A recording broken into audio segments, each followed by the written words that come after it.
test 1 2 1 2.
So for the elites, you guys will be going from the start finish line into Student Ground. You're going to make a left at the stop line. Go up into Anna Harbor via Welch's Hill. Go around Anna Harbor, come down. You get to West End, there's a cone down there, right, and go into Ground Point. We're not going to Center Ground again. Based on road conditions, guys, I don't want to raise Ground Point.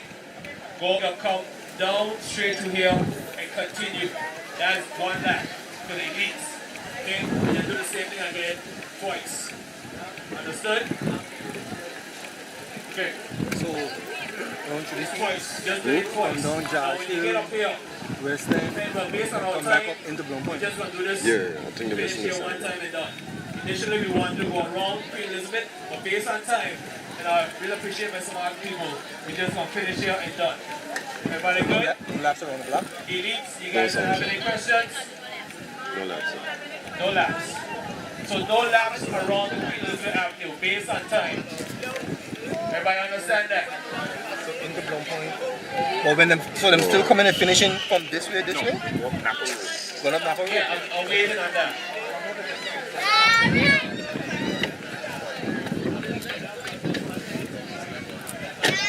We're the finish now. Don't come down to here. That makes sense.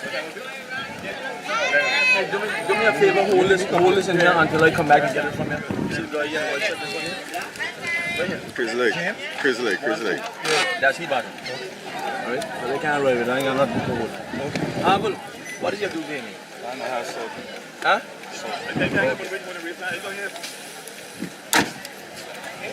You went ahead? Behind the police? I'm using the length on here. So, question asks, everybody gonna start at the same time. I'm gonna have the lead start, and then I'll have the other categories roll up. Their round is just one, so I'm gonna explain to them after you guys start, okay? Maybe I need to step back, I'll get to a read from you. I have bike, that's identify which category you're in. We are not permitting any sort of slipstreaming within any category, outside of any categories. In other words, you cannot allow someone else outside of your category to drive on your wheel. In addition, no pacing, motor pacing will be allowed or permitted, okay? If you're caught so, you'll be penalized accordingly. Stop me,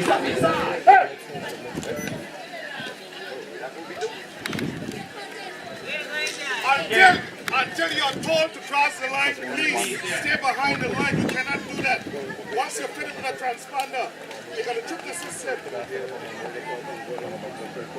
Okay, cyclists, are you guys ready?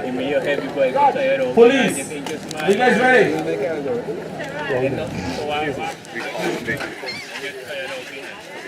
Yeah, I think we should. I think people will be more interested in this. They're interested in sporting with the paying and look at the masters.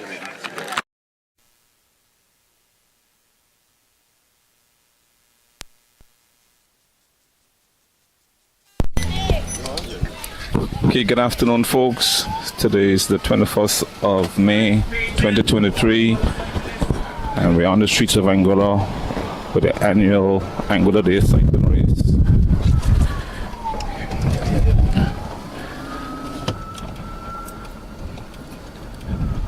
Okay, the race just started west of the Ronald Webster Park, and we're heading up towards Queen Elizabeth Road. It's a windy day. Very hot. It's going to be interesting to see how we navigate the roads on Anguilla today.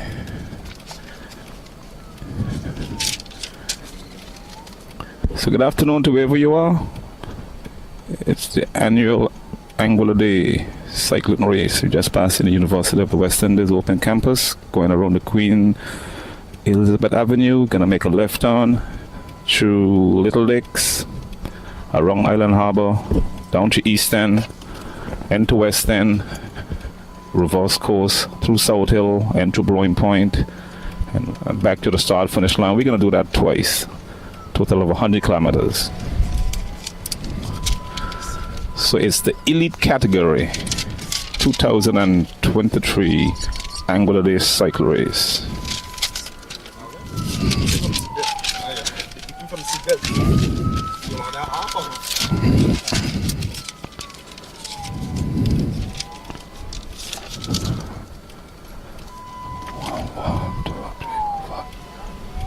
Okay, we're going to give you a total count of the amount of elite cyclists that is taking part in this event as soon as we get a little bit closer.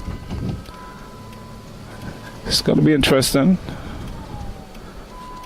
We have cyclists in the likes of Shotman, Sharon Osborne.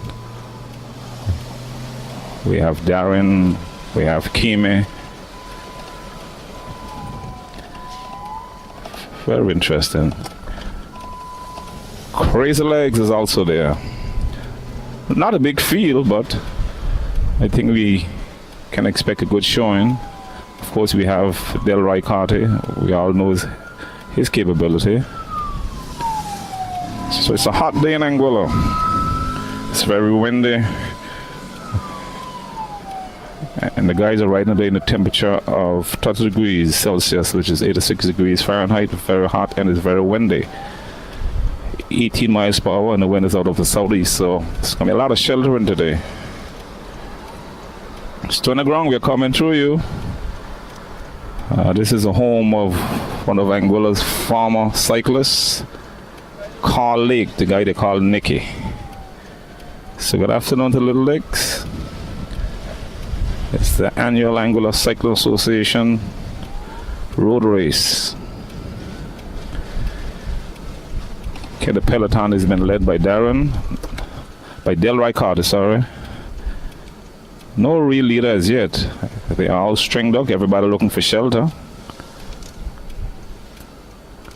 So we see Delroy now pulling off and asking the other guys to take part. Okay, it looks like there's a cyclist from St. Martin that is actually leading the peloton and followed by Justin. Actually, it seems as if there are 2 St. Martin cyclists and the rest of the field is comprised of all Anguillians. It's going to be interesting. It's a very long race on a very hot day.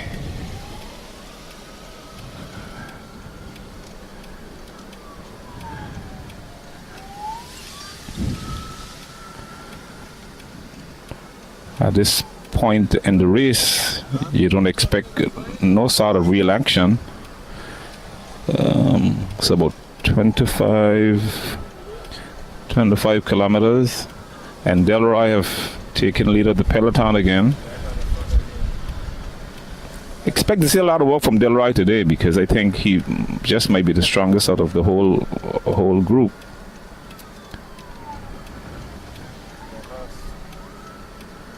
Coming to Little Licks, passing the Hideaway establishment. And Shortman is just in a sofa seat. I don't know what his plan is for today, but he is in the sofa seat and he is just sheltering. No real excitement.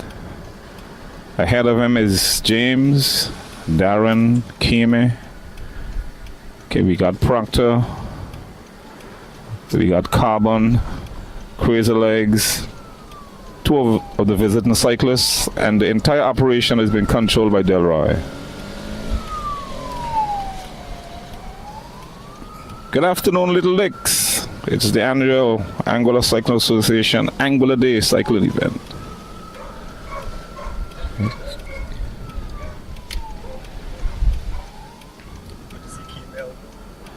Yep, with not much shape. I think he's a brave man. We come into Little Licks, and this is a spectacular sight. Of course, Anguilla Day is less than a week away. Great job, Little Licks. Your roundabout looks lovely, draped in the Anguilla national colors. Okay, so we got a little bit of action up front. That Darren seems to be taking charge of the peloton. You can see he's increasing, and the guys are actually stringed out behind him. How long can he keep that up? We don't know.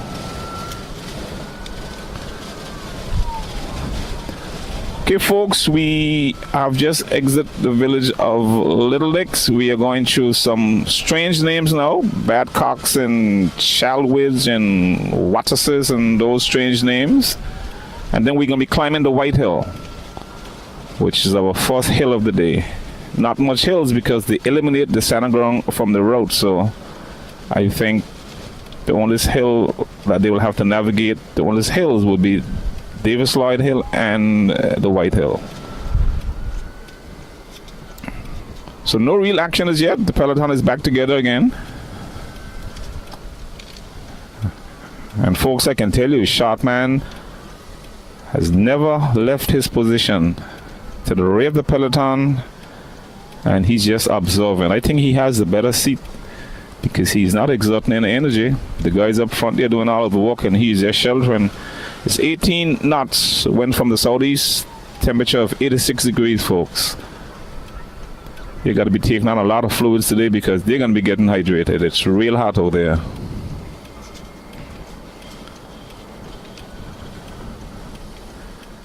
Okay, we're approaching what is the concrete plant, and then we're gonna make a left and we're gonna climb the first hill of the day. Folks, wherever you are, if you're tuning in, welcome. Well, there goes Short Man. Short Man now is edging up forward. They don't know what his plan is. But there seems to be some sort of communication going on. They don't know what they're talking. But we will see. Will they stay together going over the hill, or the hill is going to separate them? Only time will tell. The peloton now has been led by, appears to be one of the visiting cyclists.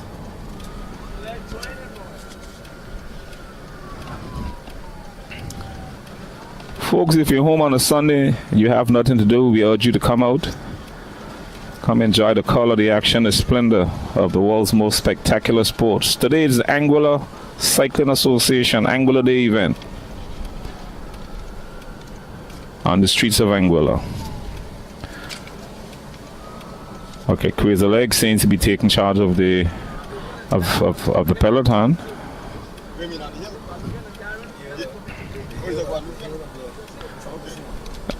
I guess the hill will be the deciding factor. Okay, we are at the root of the hill now. We are climbing the hill. We're going to see who's going to navigate the hill. Folks, there's some acceleration going on. Okay, the first segment of the hill we've climbed, and now we are getting ready to climb this final segment, which I think just might separate them.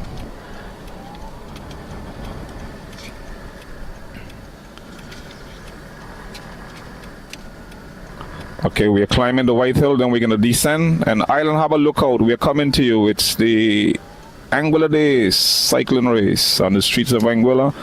Okay, there's an attack by Delroy. Might be premature, Delroy. Darren, correction. Darren has attacked. Darren has attacked in White Hill, folks, and he has created a gap. There's not a real aggressive response, but I believe that might have been too premature from Darren, but he's gone, folks. He's created a couple bike links, and he's motoring on. Expected is the visiting cyclist. He's the one that has to chase. So he's going to have his hand full today because the Anguillians are not going to chase. The Anguillians are not going to chase, and there goes one of the visiting cyclists. Of course, now they are chasing. Now this is cycling at its best, folks. This is cycling at its best. The Anguillians are exactly because it's an Anguillian that's gone, and the Anguillians are not going to chase, folks. So it's St. Martin cyclist that is chasing Darren. I'm getting these names all mixed up. And this is what we expect. How long can Darren keep this off? The race is still young, but folks, he is creating a gap. Welches, good afternoon. We are coming through you. Darren has created a gap today, folks. And we're going to be entering Island Harbor pretty soon. If he can keep that gap and he can navigate Davis Lloyd Hill, then I think he might be able to keep them off. But it's still early.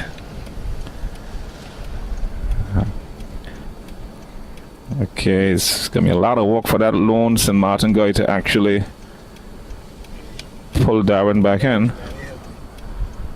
Well, it's a lot. Okay, we see James accelerating. I don't know what James' plan is, but James probably on a different frequency. James look like he's going to go and probably... Well, let's see what his plan is. Okay, so the two visiting cyclists, the two St. Martin cyclists, they're the ones that are up front. Trying to control the tempo. Try to roll the peloton back in. Of course, they can't allow Darren to stay out that long. And they don't expect the Anguillians to do anything. How much cyclists we have there? About 15? Okay, I'm getting a count from Jason, so pretty soon we'll be able to give you the actual count of how many cyclists we have. 10. So it's 10 cyclists, folks. 10 elite cyclists competing in the Anguilla Day 2023 elite cycling event. We are coming through Island Harbor now. Okay, it's going to be hard for the St. Martin guys because it's 2 against 8. 2 against 8, it's going to be an uphill task for them. While the Anguillians don't have not much to do but just sit back and allow Darren to just keep adding. And then eventually, you just might see an Anguillian break. And then that just might be deciding. It might be decided how the race is going to end. But the race is still young. We still have to go through Island Harbor. We're going to go, of course, we're going clockwise. Island Harbor, East End, down to the quarter, South Hill, West End, and we're going to reverse course, and we're going to do this twice, folks. So the race is still early. The day is still young. Good afternoon, Island Harbor. Of course, this is the home of Donga, and he will be competing in the Masters category today, so he's somewhere behind. So Island Harbor, if you are listening, we urge you to come outside of the street. Look out for your village man. Look out for Donga. But of course, he's not in the elite category today. He's riding in the Masters. So, and that Master category is somewhere behind us coming. Oh, we can see motoring by the St. Martin cyclist. That's a big effort. How long can he keep that up? Time will tell. But it's a lot of work because he's trying to chase that lone cyclist back. It's a lot of work. And folks, I can tell you, he's digging deep. He's putting in a tremendous effort. He probably should have saved it a bit later, but we're not in his head, and he probably thinking it through the way that he probably think is best.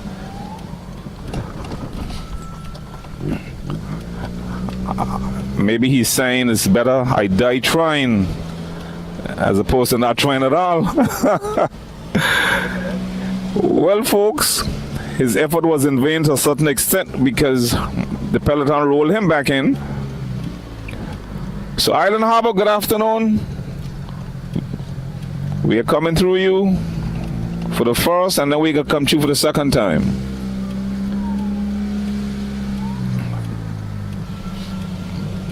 Okay, we're approaching the sleepy village of Island Harbor. We can see Darren in the distance. Folks, if Darren can climb that hill, and keep that momentum, it's going to be exciting. So this is the second hill that is on the route on this first leg, and after this is downhill and all flat. So if Darren can keep that distance and he can keep that pace on, like I said before, it's 8 Anguillians and 2 St. Martin cyclists. The Anguillians are not going to chase.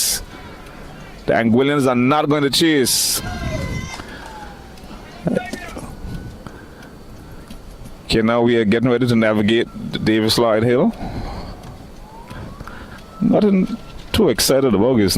It's basically a shallow climb. And these St. Martin cyclists, they're going to have their hands full. They are going to have their hands full.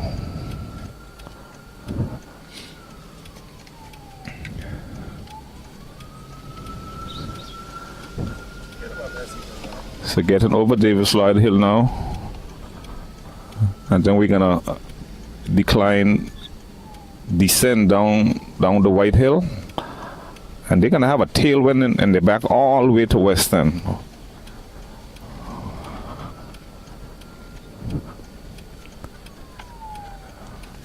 Okay, Proctor looked like he's trying to get away. The peloton is going very slow though, Jason. How far are we going? About 15? Oh my, this is real slow.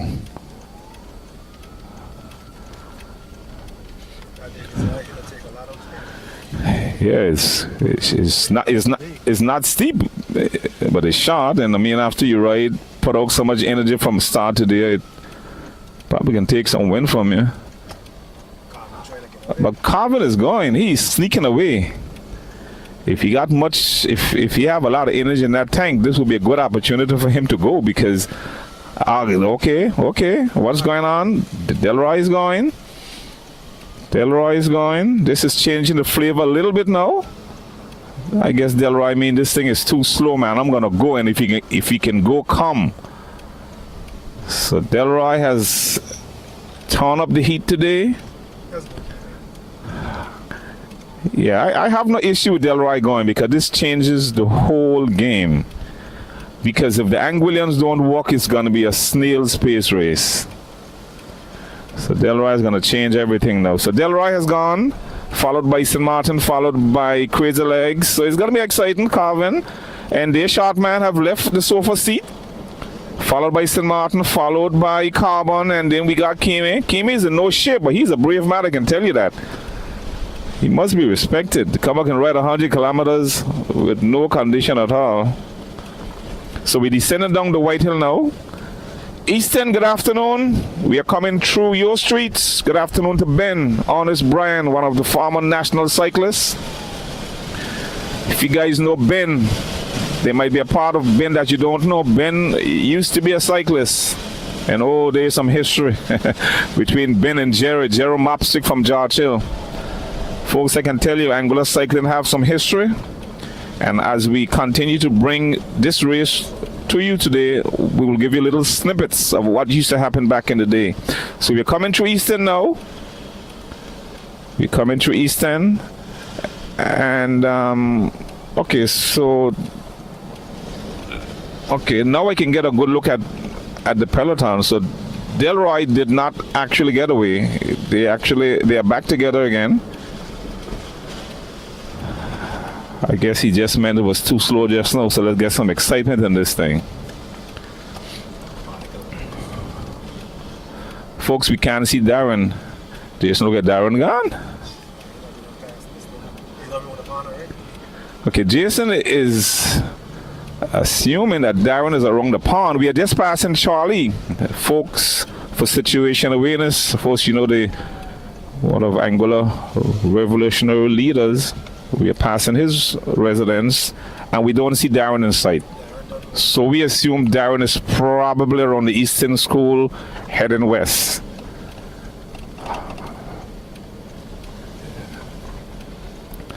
Okay, we have an acceleration from Delroy again, and Delroy is driving. He is driving and digging deep. Folks, Delroy have accelerated. Let's see what type of damage he's going to do. But he's creating a gap. Okay, Carver look like he's in some trouble. Delroy is creating a gap. No doubt his plan is to join Darren. Because Darren just might need some help if he wants to keep the rest of the peloton off. And again, as we can see, Delroy is strong. He's gone. And the Anguillians will not chase. Jason, I think Delroy is going to join Darren. Delroy has... Hey, there goes Shotman. Folks, this is action. This thing is getting heat up. There goes Shotman. We all know how dangerous he can be when he turns it up. Folks, I think this race is going to be just might be decided now because Shotman is gone. Of course, chasing is one of the St. Martin cyclists, followed by Crazy Legs. Okay, Carver look like he's in trouble. Okay, the song has gone out in Carver's engine room. Tank has run dry. Lights are out. He's out. Well, unless he can come back in and catch Carbon and Kimi. Okay, we gotta look for him on that side. Okay, folks, we are passing now where the Eastern School used to be. Well, when it was relocated after the hurricane. We passed in the Chinese and Eastern. Folks, the race is changing. The Proctor is coming back in. We have next cyclist behind? Okay, Carbon. Come on, Nicholas, you gotta dig deep today. Okay, trailing is Nicholas Carbon, and ahead of him is Carvin, and then right ahead of him is Kimi. And then you have about 6 cyclists in a little small group. Ahead is Delroy, and of course the lone cyclist that is leading the race is Darren. So we're coming through Eastern now. Soon we're going to be approaching the Sander Hill Seventh-day Adventist Church. So we've just passed 3 cyclists. And there's a small group with about 6. Yeah, we have a group of 4, which is 2 St. Martin and 2 Anguilla. And then you have Shortman is out on the break, and ahead of him is Delroy. And folks, to let you know, the leader of the race at this point is Darren Carty. Of course, you know Darren is from Sanaground. He's going to try his best today to represent Sanaground.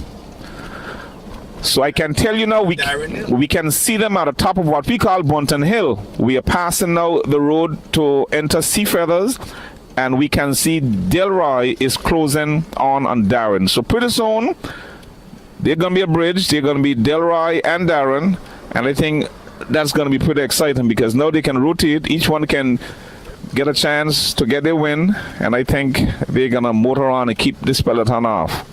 Okay, Sharpman is shaking his head. I don't know what's going on upstairs, but he's shaking his head. Whether he is disappointed or what, but Sherwin Osborne is shaking his head. I guess we will only know why he was shaking his head. And we will know when the race is over, if he remembered that he ever was shaking his head. So we're approaching Bunton Hill now. We're going to be descending, and we're going to be going down the long path. Now they're descending down the hill with a wind from the southeast, so they're going to have a tailwind all the way down to Western. Okay, folks, in the long path in the Farrington, we urge you to come outside of the road, come and witness the Anguilla Day cycle race. So with these, yeah, I think if they go, yeah, that could be good night, Irene. Yeah, folks, if Darren and Delroy, if they can walk together and do the necessary rotations, I think it's going to be hard for this group to catch them. So we got James. He's now trying to lead the little pack out. Of course, you can't stop Anguilla. You can't stop Anguilla when it comes to support. So the support is out of the street, giving them water, because they're going to need a lot of water today. It's 86 degrees. It's hot. It's really hot. It's really hot. I guess he could have given that to the other cyclists. Okay, so Delroy and Darren have merged. So I think up front, that just might be it. I don't see these guys actually closing them back again. So we end the long pad. We're passing Tropical Flower. Now they have the wind in the tail. So like I said earlier, folks, it's hot. It's real hot. It's a bit hazy. It's a lot of scattered clouds up top. Not too much to keep. Ah, there goes Shortman. Shortman has attacked, folks. Shortman has attacked. Shortman has attacked, folks. Telecycling is full of action, color, and drama. We just saw the action. Shortman has attacked, and he's motoring down the long path. Who can follow Shortman? My word, the St. Martin cyclists are in trouble. They are in a lot of trouble. They can't even counter. So it's up to Crazy Legs now, and Crazy Legs is chasing. Crazy Legs is pulling the little peloton back on Shortman. But at this point, it really is not a here nor there. It's not a here nor there because it's going to be very hard for Shortman if he's not strong to keep it off. But okay, we got James now. James is actually pulling the group of 4 back, and Shortman is upset. Shortman is upset. He's gesticulating. He's putting his hands in the air. I guess he's asking, "Why are you guys chasing me?" So Shortman has raised up, folks. Now we're going to wait and see whether Shortman is going to chastise them for actually making an effort. But we will see. But that was a vicious attack by Shortman just now. Okay, he's cussing. Shortman is shaking his head and asking the Anguillians why. But yeah, I think that's what Shortman wanted to do. Go. But the Anguillians actually pull back Shortman. So look like he's talking to James, I guess, giving him he's actually tapping him on his back, telling him don't do it. If I go, don't come. And that is cycling, folks. But that was a vicious attack by Shortman just now, and I expect another one. Well, he's calling James. He's giving James a little lesson now in cycling. And I think he's gonna go again. I think he's gonna go again, folks. I think he's gonna go again. Folks, Shortman has gone. We anticipate this. We saw this coming. For certain, we know James is not gonna follow. We know James is not gonna follow because he just get a lesson. Shortman, folks, has gone. This is cycling. Folks, you can't see it. You can't see it unless you're looking, you're following us live on YouTube, or you want to come outside of the street, you'll see it. But if you listen to my voice, you can only get a snippet as to what's going on, folks. We urge you to come outside of the street because coming down the fountain is action. Shortman has motored off, he's gone. So we have a 4-man group with Crazy Legs, the 2 St. Martin cyclists, and James. Of course, James is in the sofa seat because he's not going to pull again. After what he did earlier, and Shortman actually pull him up. You can't do this. We're representing Anguilla. You can't pull. You just can't do it. So the pressure is going to be on St. Martin. It's up to them now to pull back Shortman. Let's see if they have the ability, if they can dig deep enough, what they have in their reserve to pull Shortman back. So we're passing the fountain, what used to be the Super Cinema. Passing the Super Cinema, we're passing the Sassos. And we're soon approaching Nicola's. I expect to see them side of the street with the water and the bananas. Haven't seen them as yet. But I can tell you that, there they are. If you're going to come to Anguilla, if you're going to come to the fountain, you're going to see the support from Nix. You're going to see the support from Nix. So ahead in the break is Darren and Delroy. We're passing the Mega Center. You have Shortman. Folks, Shortman is going to be angry again because Crazy Legs is pulling the peloton back. Crazy Legs is pulling the peloton back, and Shortman is going to be furious. Shortman is not going to be an angry man. Shortman has raised up because every time he get a break, the Anguillians are just countering on him. But I can tell you, this time it was not James Morris. It was Crazy Legs. It was Justin Hodge, folks. So we're approaching the Anglet satellite office in the quarter. Of course, if you know where that is, passing the entrance to Teacher Gloria Omalulu School. Then we're going to be passing Proctor's into the quarter proper, and we're going to be heading down to Weston.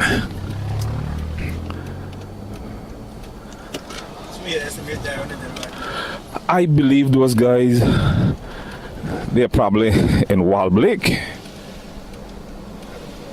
Because I don't think when we turn the Proctor's stretch that we're going to see them.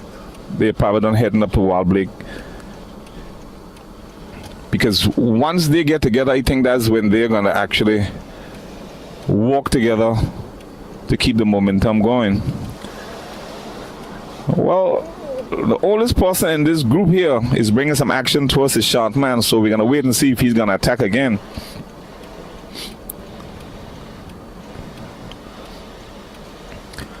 Would be interesting to see and to know what's going on in the Masters category in the back.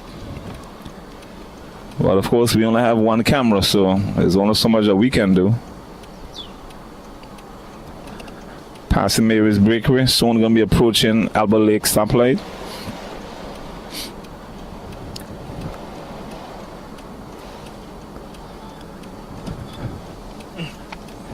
Fellas, side of the street urging them on.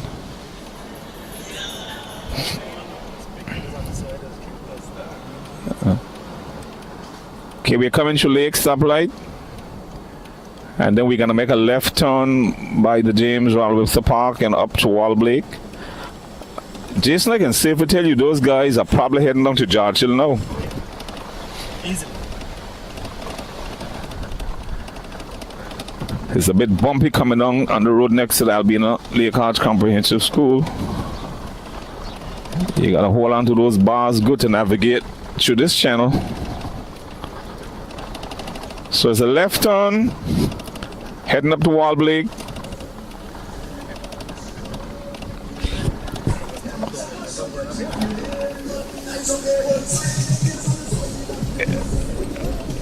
Okay, George Hill, look out. We are coming through you soon. It's the Anguilla Day Cycling Elite Cycling Race. Okay, we are passing the National Commercial Bank of Anguilla. We all know where the mother of all races in Anguilla starts, the John T. Memorial Cycle Race. We are passing the start-finish line. Passing the old Ultra Cool building.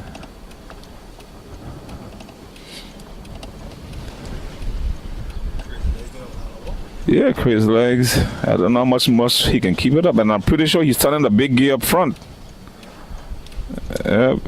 He's turning a harder gear, much harder than the other guys. Surprisingly, nobody else even tried to get away.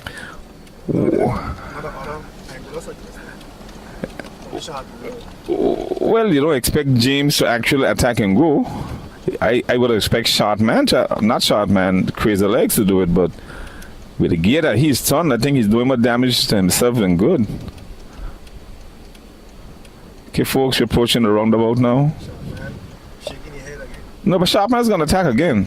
I anticipate an attack from Sharpman. I expect to see him, George. What is it? Okay, we're approaching the Walbig roundabout. I'm looking for the others. Yeah. Okay, George Hill, good afternoon. We're coming through you. We just passed the Lucas Wilson establishment.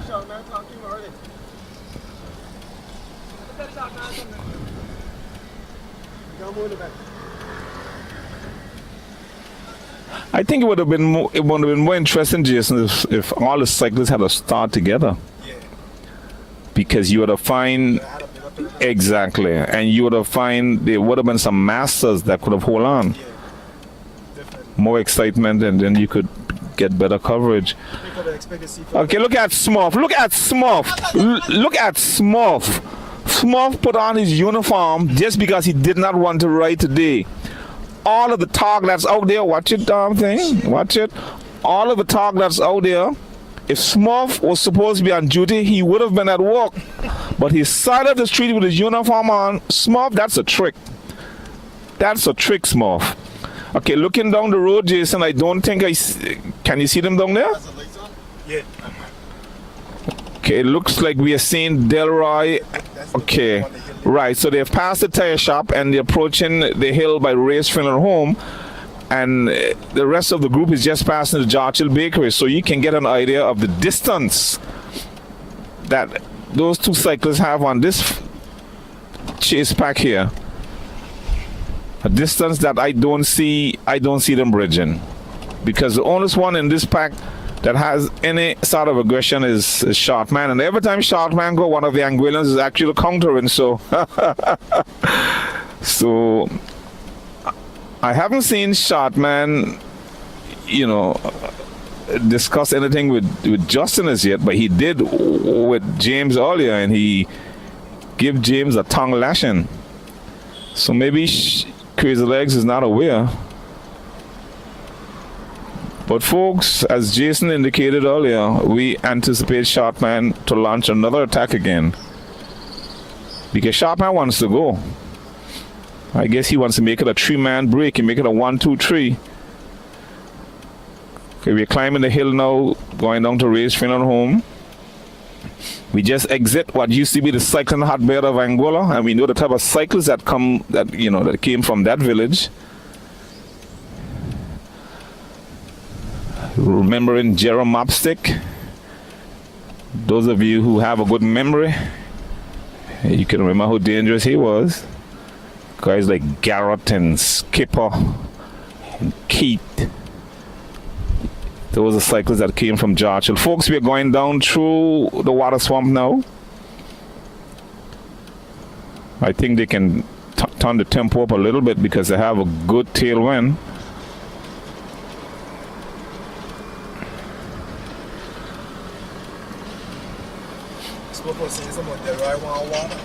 Yeah, but there should be, well, there's a lot of support in the back, and those guys should have some sort of water for them, but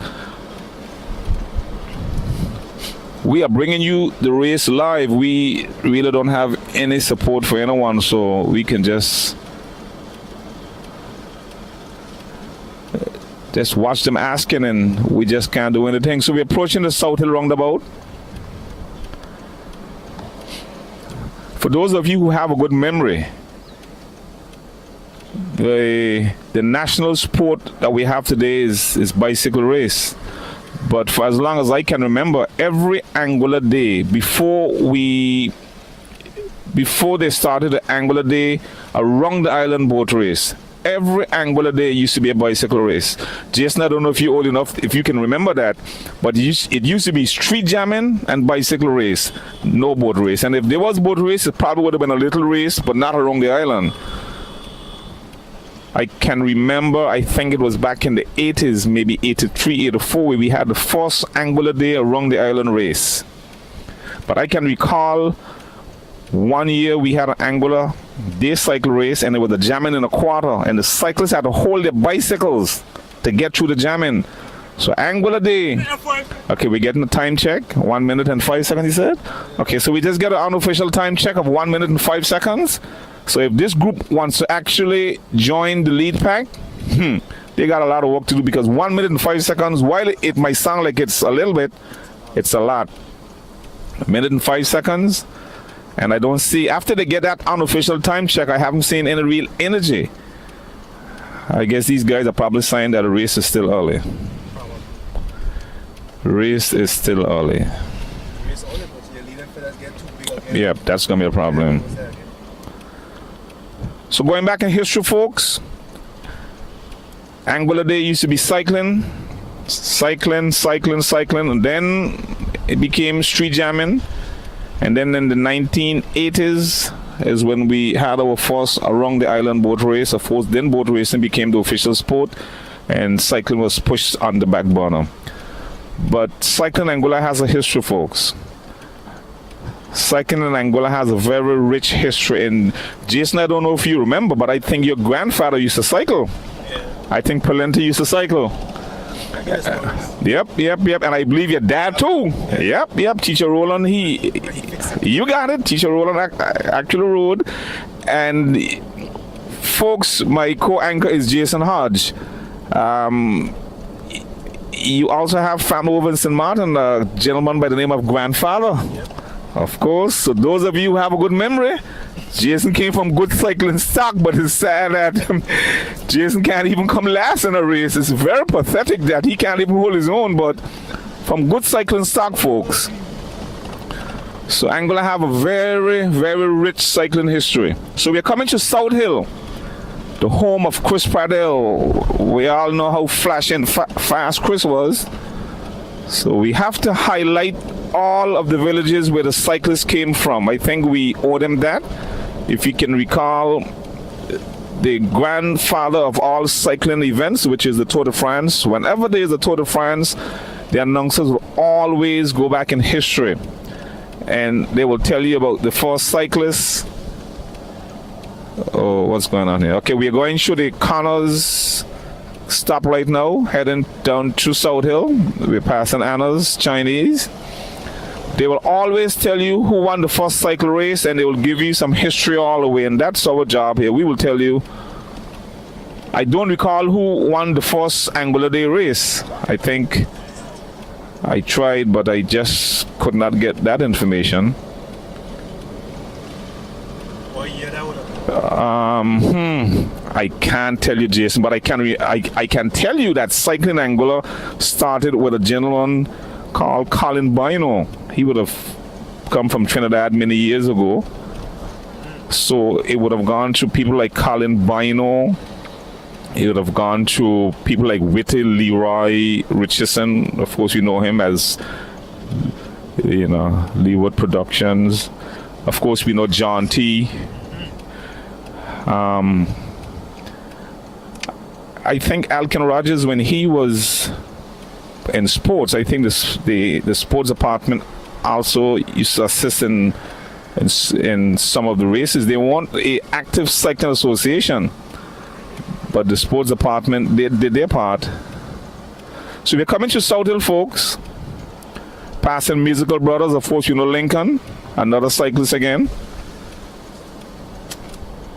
And he still, he still rides. You'll see him on most Sunday mornings, just riding socially with Dr. Hughes and some other guys. So we're coming to South Hill now. We're going to be approaching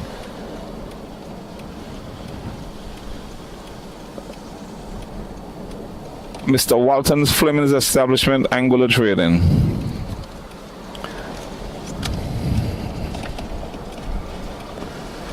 But of course, Jason, back in those days, they used to be cycling on the park. We used to have a lot of track events. Yep, there used to be a grass track that used to outline the entire cricket, the entire cricket ground, and it was defined, well defined, so you knew it was a track. I can recall going down to Guyana, and guys were racing on there on the same grass track. But it's just, yeah, cycling on the grass. Yep, that was the thing back then. Of course, I believe places like Barbados, they went on to get velodromes and stuff like that. And then in this part of the Caribbean, track cycling just died out. But I think Barbados and maybe Trinidad, I think Barbados did produce a very good track cyclist. I don't recall his name, and I believe he compete internationally also. But we lost focus on the track and we just focus on the road events. So we're coming to South Hill. We just passed the Dungeon Gym.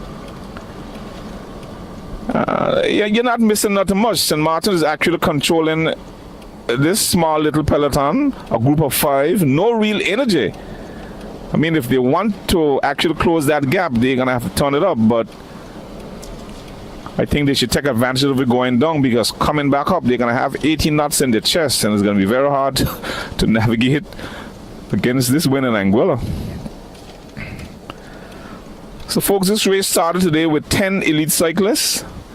There's a breakaway with 2, and we are following a group of 5. So there's 3 elite cyclists that are somewhere in the back. We don't know where they are, but we are passing Hughes Medical Center, and we're heading to South Hill.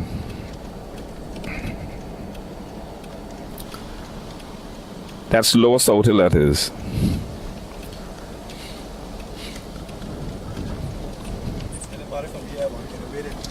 They should go now, but of course it's not going to be the St. Martiners, because it's going to be a disadvantage if they were to go.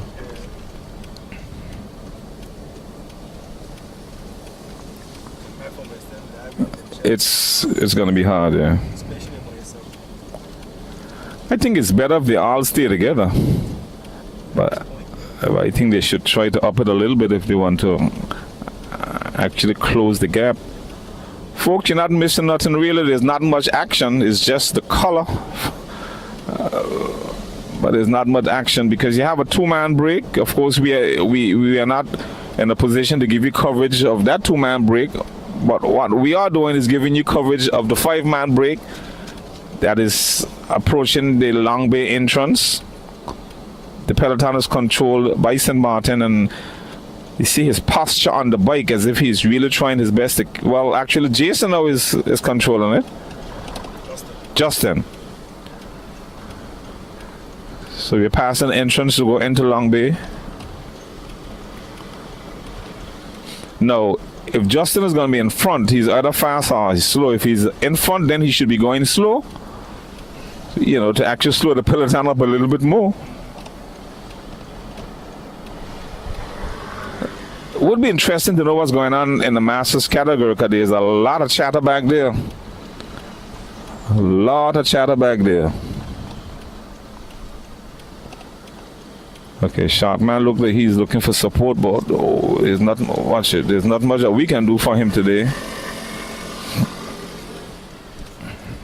Heading towards Long Bay.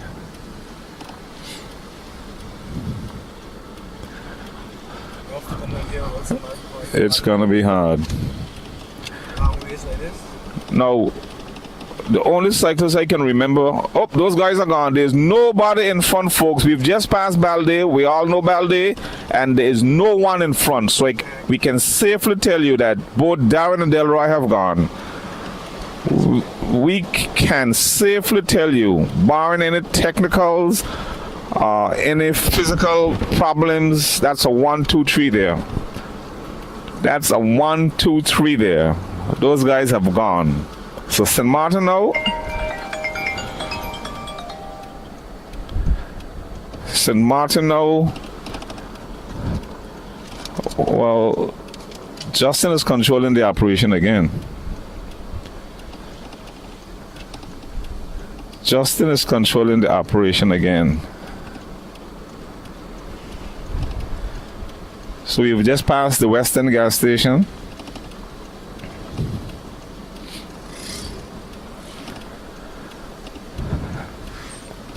Okay, folks. The only cyclist that I can recall that ever come out of Western is Tyrone. So Western did not do well at all with cyclists. Of course, you know, Tyrone went on to be a part of the national team, took part in many races over in St. Martin and also in the French territory of Guadeloupe. How could I forget Mr. McKinley Hodge? So correction, so it's Tyrone and Mr. McKinley Hodge. So Mr. Hodge, if you're listening, good afternoon to you and to Mistress Hodge. My mind take me back many years ago when every Sunday we used to race. Never used to have as much traffic. And those were in the good old days. So we're approaching Best Buy West now. Of course, we're going to descend.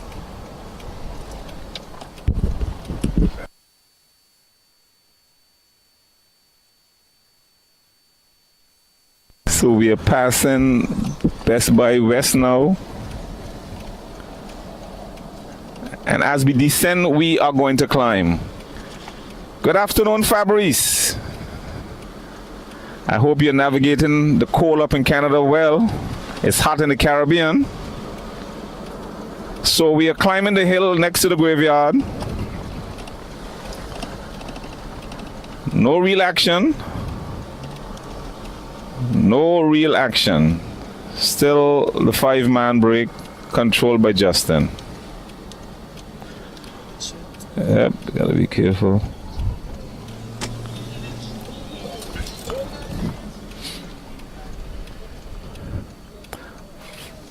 Folks, it looks like we are going to get an attack. The Sharpman have just accelerated. I guess he's just trying to bridge the gap. Folks, Sharpman is gone. Who is going to chase Sharpman? Sharpman has accelerated away. And Justin is looking back towards the St. Martin cyclist. He shook his head. Nope. He's not going to hold on to that. So let's see who's going to counter. Let's see the reaction because Sharpman has just accelerated. And we're approaching the Four Seasons entrance. So Sharpman has a gap. And Justin now is taking charge of the peloton, the 4-man peloton, but with no real sense of urgency because if he was to chase, then he's gonna get a tongue lash from Sharpman. So I think Justin, you're doing the best thing. Just keep it rolling. We should see Darren and Delroy soon. Yep. So we're soon gonna approach the end of the island, and we're gonna reverse course back to the east. And we should be looking out for both Delroy and Darren. It's going to be very hard for these two St. Martin cyclists. Very, very hard. Because we expect Justin and James. That water bottle was Justin, no? No, James. I think he called him for James. This James one. That James one, yeah. We expect Justin and James to do what is expected. Is to keep the seat, the butt in the seat, and ride and do not chase. Justin looking for his support in the back. Yeah, but James have to be very careful because the cyclists are going to be coming up on this side. Okay, folks, so we're approaching the west end of the island, and we have to do this again. So this is a very long race, folks. So just to let you know, we have a 2-man break, and there they are.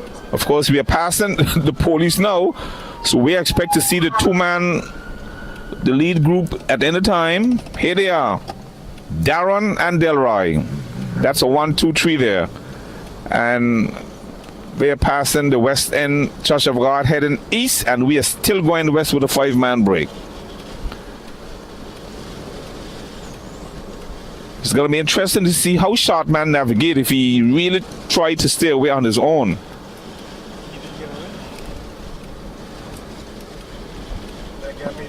Well, I think they're going to probably roll him back in.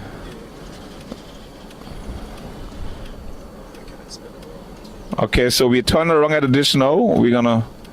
Oh, wow, we don't do this. Yeah. Okay, folks, so we've turned around. Now we're heading back up east. So just give us a time to catch ourselves. Okay, clear behind. Wait.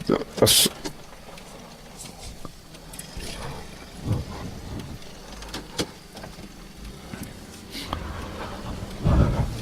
Okay, folks, so we've just turned around. Of course, the vehicle is driven by Jason. The cameraman is Vaughn.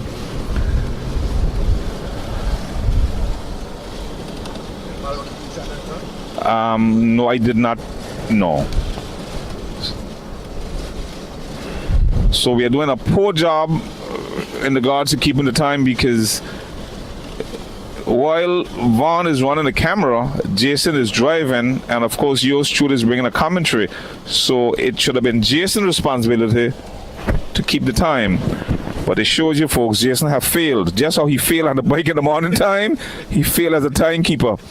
Folks, it's interesting to know what's going on in the back. We have no way of knowing what's going on in the Masters category. There's a lot of chatter coming from that category. A lot of chatter. So we're passing the West End Church of God Church, heading back east now. Of course, just to let you know that the peloton that we are chasing have actually wheeled Shortman back in. So we have a 5-man group now. And if these guys can actually get the chemistry going, I think they can close in on that minute and some that we were given unofficially before. But I think that that time has increased now. I'm pretty sure it's probably close to a minute and a half now. Because when you have a bigger peloton, you can negotiate, you can navigate a lot better, as opposed to a 2-man break. Because then you can get, each person can get more rest when a group is bigger as opposed to when a group is smaller. So if these guys can organize themselves, I think that they can get closer. Okay, Carvin is going down. I think he's doing very well under the circumstances. It's very well.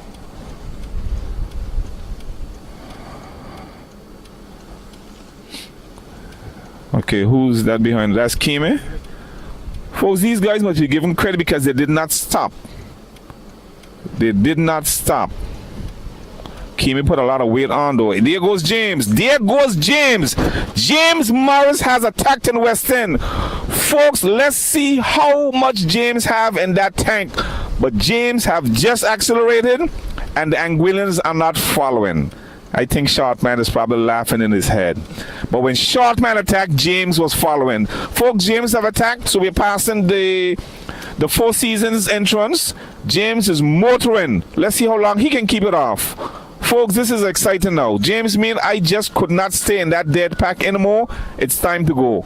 So I can hear sirens, so I assume that the Masters is coming towards the west. I think if James can keep digging, Jason, if he can keep digging, he can climb Best Boy Hill. I think he can probably keep them off a bit longer. What he may not. Yeah, but James have a lot of distance in him. He may not have a lot of speed, but James have been putting a lot of distance. So I believe he has the condition. Once he can get and he can maintain a certain distance, he might be able to keep them off. We are hearing sirens. So, okay, so that's the police behind us. Okay, so folks, we thought that the masters were coming. Oh, what's going on here? What's going on here? Okay, he's giving them. Okay, so we are passing the entrance to go over to Long Bay. Okay, the masters is coming down now. This is going to be interesting. The car need to go. Oh, wow. Wow, wow.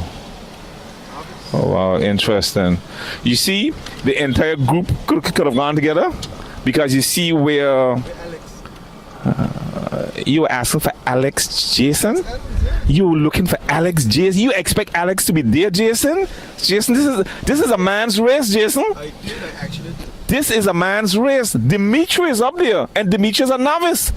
Folks, this is cause for concern. Dimitri Niles is a novice. He's riding in the novice category. Dimitri Niles, once again, is riding in the novice category. And Alex Adams, as a Master A, is nowhere to be seen. Now, I wouldn't be surprised, Jason, if Alex is somewhere with a technical. And it better don't be a flat tire. Because we call that a bow, meaning he probably stopped and let the air out of his tire. This is cause for concern. The masters have passed us on the way down. There's a novice that is actually controlling the operation, and there's no Alex. But I did not even see cuts. Can I see cuts either? This is a family affair, for folks. There's no cuts and there's no Alex Adams. This is cause for concern. But yes, Dimitri Niles is up front. Folks, we will keep you posted because we are going east and we are following the elite. We just give you a highlight as to what's going on. Okay, there goes Carbon. Carbon is out. That looks like Smurf. That looks like Smurf. I don't think Smurf is working, you know. Smurf cannot be walking. Smurf just couldn't handle the pressure today.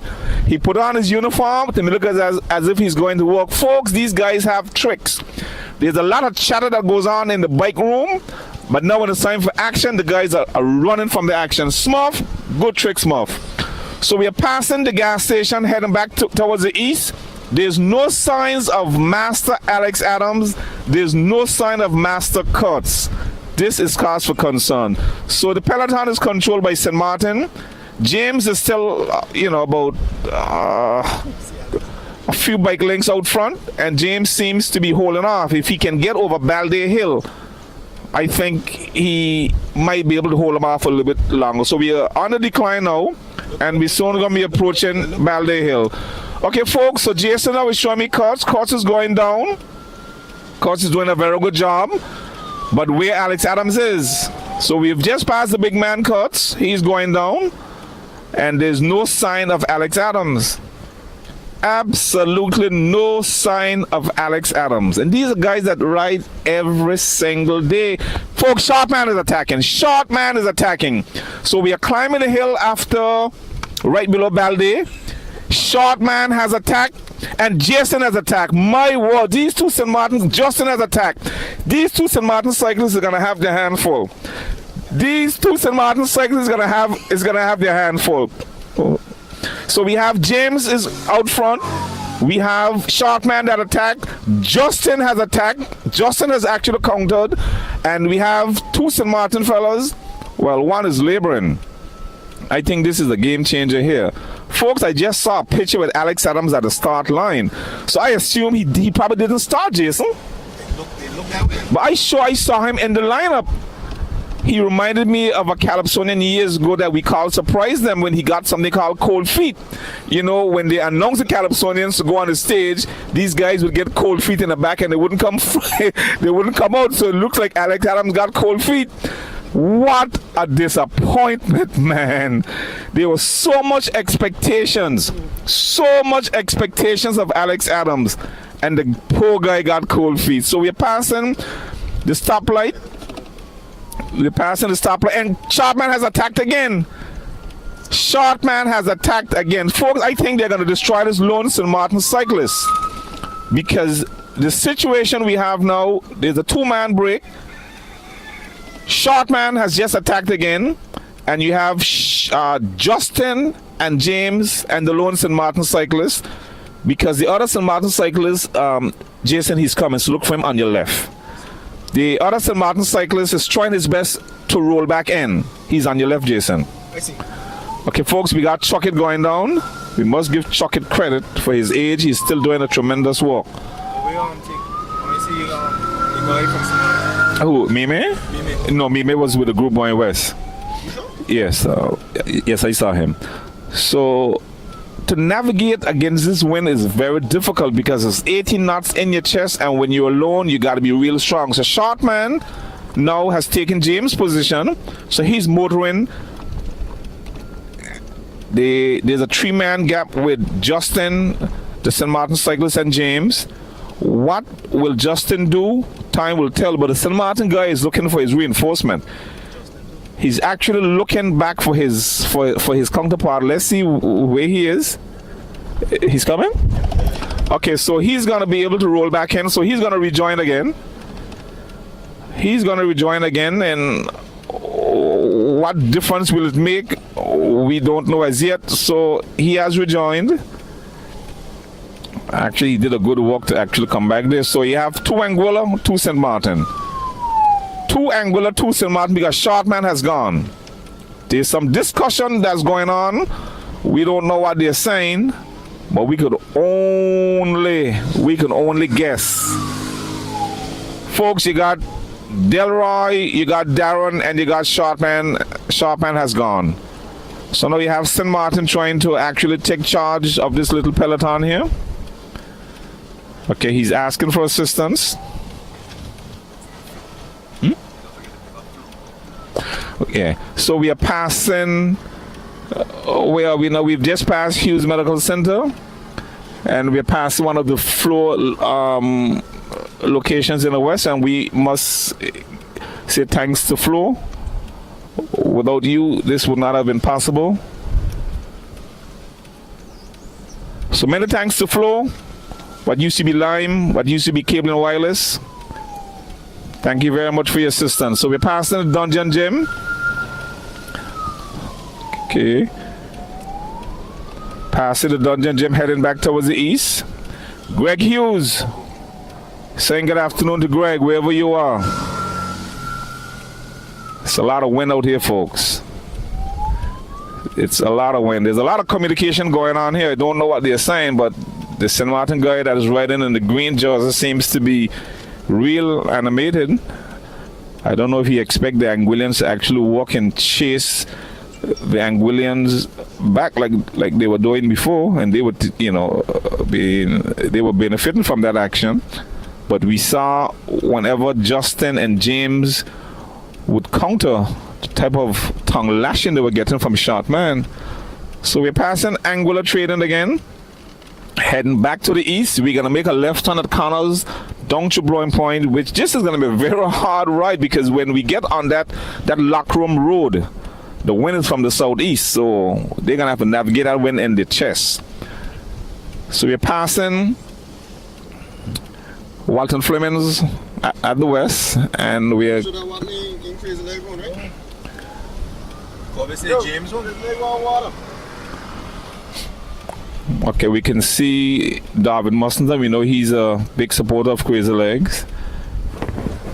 So he's going up and making sure that Crazy Legs has his fluid. And Darvin has been around cycling for many, many years. He is a true supporter of the sport. True supporter of the sport. Of course, another official that's in the race giving support is Corby. Of course, we know... No. Corby's going to run from this, man. Corby really enjoys the sport.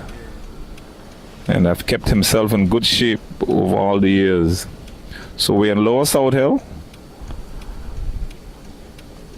Okay, we're going to be passing the home of the Musical Brothers again. Of course, those of you all who have a good memory will remember Lincoln. Okay, the guys are getting water now from Johnny. Folks, just be careful. Just be careful. Support. That's what cyclists need. They need support. So we're passing the Musical Brothers. We remember Lincoln. He still rides every Sunday morning. Haven't seen Gamble though. Campbell probably he probably couldn't handle 100K today, man. Not today. Folks, you're not missing anything. It's not a whole lot of action because Shortman has gone. Shortman have ridden off in the sunset. He is gone. It's going to take a miracle from this 4-man break here now to actually ride back and join Shortman. So no mechanicals, nothing physical. It's almost 1, 2, 3 there. Because we still have to go to Blowing Point and we still have to go back to the valley and do this course again. So it's a long day. It's a long day. So we can see Joni. He's making sure that the guys are intaking the fluid because they're going to need that. We've been trusting James to see if James and Justin can actually break away from this group. I think that will give it a different flavor because we have a cyclist coming down, so we have to be very careful. Mackie. Okay, Mackie is coming down, folks. Mackie is one of the he's a senior in this group, and we must give him credit. He enjoys the sport and he makes sure he's there for every event. So we're approaching Anna's Chinese, which is just west of Connor's Car Rental. We're going to make a right turn and we're going to go into Blowing Point. A bit disappointed today though. Expected a lot more from some of the masters. Reports are that Alex ain't feeling too good. No, well, you know, Jason, it's easy to say anything, especially when it comes to a physical condition. Yeah, okay, I think there's a mix-up. We have to go to the right. So some of the cyclists were actually going towards the east, but it's all corrected now, and we're going towards the west. Going towards the south to head on to Blowing Point. I was saying, Jason, we are not doctors, so we cannot actually diagnose Alex's condition. But if you can remember, prior to the race starting, Alex was very loud. He was very vocal. So wasn't he feeling sick then? So why conveniently he's sick now? We don't buy that. No, we don't buy that. I personally believe Alex Adams had cold feet. A man of his caliber that have represented Anguilla on so much international stages. Today in a little 100-kilometer race, he got cold feet. Totally disappointed. Totally disappointed. Folks, you're not missing anything. We're going into Blowing Point. Into Blowing Point, we're passing Derek's gas station. The race is being led right now by just Darren Carty, Delroy Carty, and in the third position is the man Sharon Osmond, Aka Shortman. So we've just passed Derek gas station, and we are chasing a 4-man break. 2 St. Martin cyclists and 2 Anguillians. I don't expect the Anguillians to continue riding the way that they're riding here because I mean, yeah, I think because it can go against them because the other St. Martin looks like he's very strong. He looks like he's very strong. So if they play with him, it might actually backfire on them. So we're passing the tennis academy in Blowing Point. I must say Jason is doing a very good job driving. And so is the cameraman, Von Hazel. Very good job. Yeah, but Jason, you said it, you know, it passed through my mind. I really didn't want to say anything because, you know, I think you're a better driver than you're a cyclist. Yeah, but so we're going around the corner now.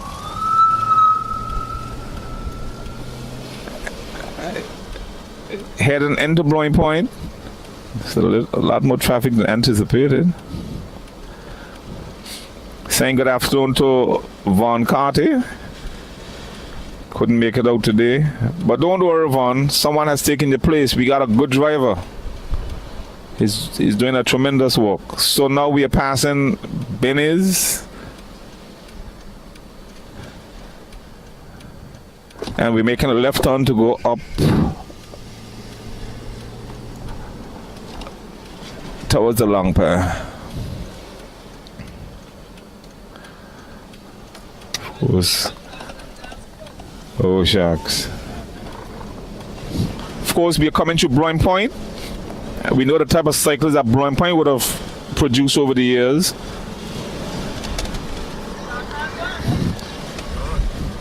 Okay, we can remember Ronnie Bryan, of course. Who will forget Charles, Matthew, Gamble that still cycles, Timothy Richardson. Of course, we had the Guyana brothers. Don't recall the biological names, but we had the Guyana brothers. Whole summer missing from Brown Point. Who will forget Bo? You know, there's a story of a race that Bo was in, and of course he was getting pressure from Jerome Mopsick from George Hill, and school children say Bo stopped and let the air out of his tire, and that was an excuse because he just couldn't handle the pressure. That's Bo, folks. So when you see Bo asking about that race, when he let the air out of his tire because Jerome Mopsick from George Hill was delivering a serious punch that he just couldn't handle. So we are in lock room. We're heading up on the lock room road. We can see Sharpman in sight. Tell you, if these guys organize Jason, they can catch Sharpman. If they organize, but it's up to the St. Martin. Because I don't expect Jason or James to do anything. Because Sharpman seemed to be fading away, and they're actually rolling him back somewhat.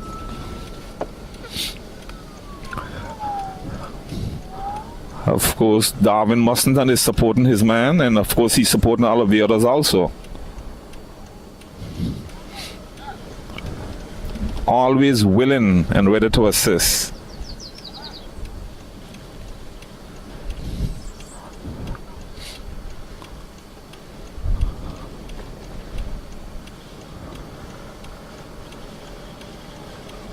So we are in lock room. The peloton is controlled by St. Martin.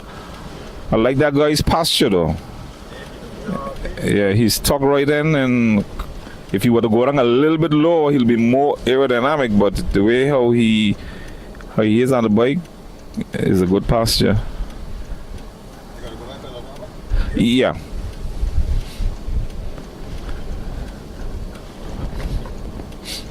The masters don't have the masters don't have to go back there. They're doing 50 kilometers, and elite is doing 100. Folks, you're not missing anything really. No, this route is going to the start finish line. So we're going up to George Hill, straight on Wall Blake, to the start finish, and reverse course. When we come out of West End the second time is when we go up to Napa. Not missing nothing, folks. The field was not big. It was only 10 elite cyclists covering a distance of 100 kilometers. So it's 100 kilometers today. It's the Anguilla Cycling Association Anguilla Day cycling event. Of course, we know Anguilla Day is on the 30th, but I guess the association choose to have it this Sunday, I guess due to the activities that will be leading up to the actual day, which is a very smart move. And what I find strange, Jason, is that I could never recall Whit Monday and Anguilla Day coming close together. I have no memory of that because Whit Monday is the 29th of May and Anguilla Day is the 30th. From my memory, there was always, you know, yeah, but this is strange. But there's a lot of strange things happening. I mean, we saw what happened today. We saw Dimitri Niles, you know, actually up front. And someone sent me a picture a while ago with Alex Adams at the start finish line. So, and Cutters in the back. So, yeah, so there's a lot of strange things that is happening today. Strange things that are happening. Total disappointment. So, folks, what is happening now is that Sharpman has been caught. We are in the Lower Little Harbor, a village that I raised up in. Sharpman, the two St. Martin cyclists, and James Morris have actually caught Sharpman. What will happen when they bridge gap, I don't know. But Sharpman tried his best to stay away. But I would give credit to those St. Martin guys because they have been very consistent. Not real aggressive, but they've been rolling at a steady rhythm. Especially the guy in the blue. I think he looks the stronger out of the two of them. And you can't say that Catching Shot Man was credited to James and Justin because they did not do much. So it's those two St. Martin guys that actually put that effort in. So we're in the Little Harbor area. But always be one of the flag. Well, that's a good suggestion, but of course they would have to be talking to each other. And I don't know after 50 kilometers where the mindset is. But we are in Little Harbor, and I would suggest that they hold their side. I would suggest they hold their side because we know how it is with driving.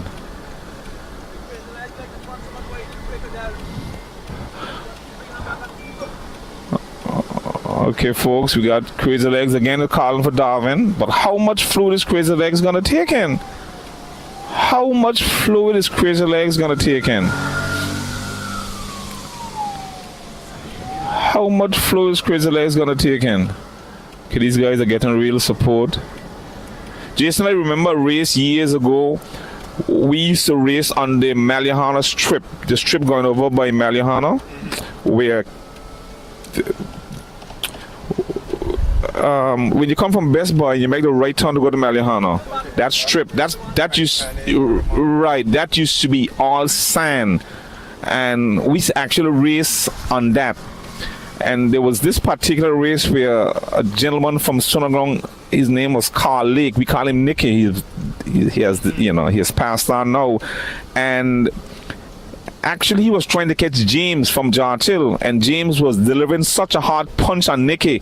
Walwyn, which is Watkin Hodges' brother, used to drive a pickup, and no kidding, in the back of that pickup he had a 55-gallon drum, and I believe it might have been Midget or one of those guys were in the back of that truck, literally dousing Nicky with a 5-gallon pail of water, you know. Literally, a lot of strange things, Jason. John is with Junie. These guys literally ran from the race today. No man, I thought John walking up. But he put on his uniform too. Wow. So Smuff put on his uniform. John put on his uniform. Alex Adams said, boy, Jason, we have to have a discussion with these guys after. Totally disappointed.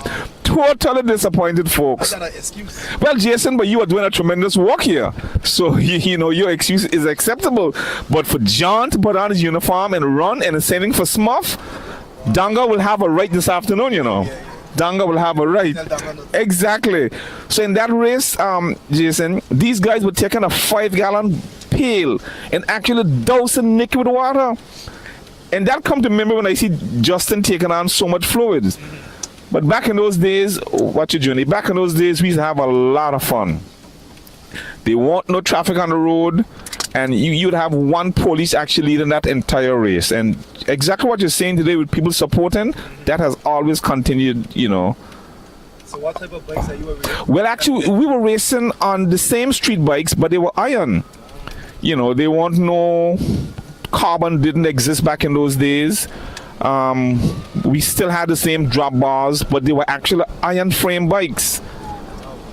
And we used to compete with the guys from St. Martin, of course, because they had better technology. So they will have the lighter frame bikes that were made from the more lighter iron, and we will have literal iron bikes.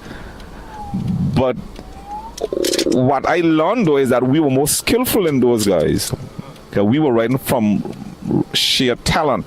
Folks, we're coming to Statia Valley. This is a village that I raised up in. And of course, I came from a very strong cycling family. Jason, you may not know this, but of course, Prosser was a cyclist. He was one of Anguilla national cyclists. Of course, my brother Junior also rode, and also myself. And I told you guys, I was number 5 in Anguilla at one point in time. So, very strong cycling family. George Hill was a cycling hotbed. Of course, you had Evans, you had Chiney, you had James, you had Ivo, you had Keith. You had Jerome Mopstick, I can call the older guys, of course, you know, Garrett that used to work at a hospital. Garrett, he was a cyclist. Some other guys that have passed on. So, folks, this is a cycling hotbed of Anguilla. So, some of the best cyclists came from this village. So, now we are heading out of George Hill. We're going to be heading back towards the Wallblake area. We're going to go back down towards the start-finish line. And then we go around Island Harbor for the last time. So there's a lot of history to be told, Jason. A lot of history with regards to cycling in Anguilla. Grandfather has a brother named Glenn. Glenn, he was also a very good cyclist. He's taken part in many races in Anguilla. Of course, the last time I saw him, he was probably weighing almost 250 pounds. But once you stop cycling, that tendency to put on weight is there.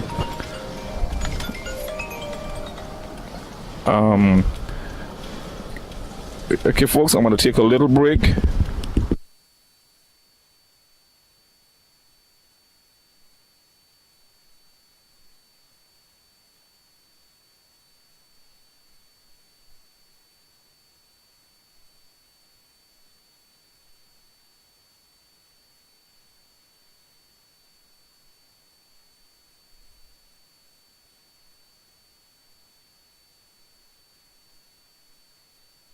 We had to take that little technical break just now, so we're passing the roundabout. We're heading back towards the start-finish line. For those of you just joining us, today is the annual Jaunty cycling race, elite race. We are following the elite race. In the back of us, we have the Masters category. We are passing the post office. And many a race, Jason, took place right here. Because Jaunty used to have a little place called the Las Vegas Liquor Store. And I can remember many a Sundays, this is where the action used to be. Right in this general area here. Yeah. So we are passing Flo once again. We want to thank you for your support, Flo. Without you, this would not have been possible. So just want to tell you thanks again for your support. We're heading down the St. Mary's Church area. Okay, you got some traffic here that we need to navigate, but we will be okay.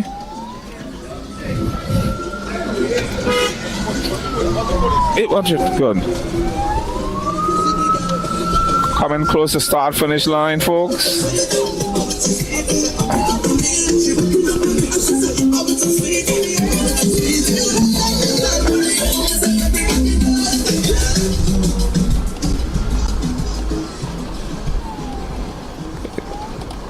Okay, folks, we got drowned in that noise just now.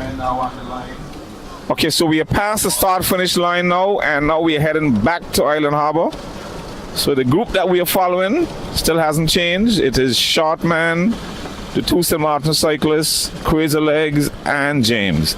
Now, James supposed to be well rested. If James doesn't do anything, then I would say James is not putting out any effort.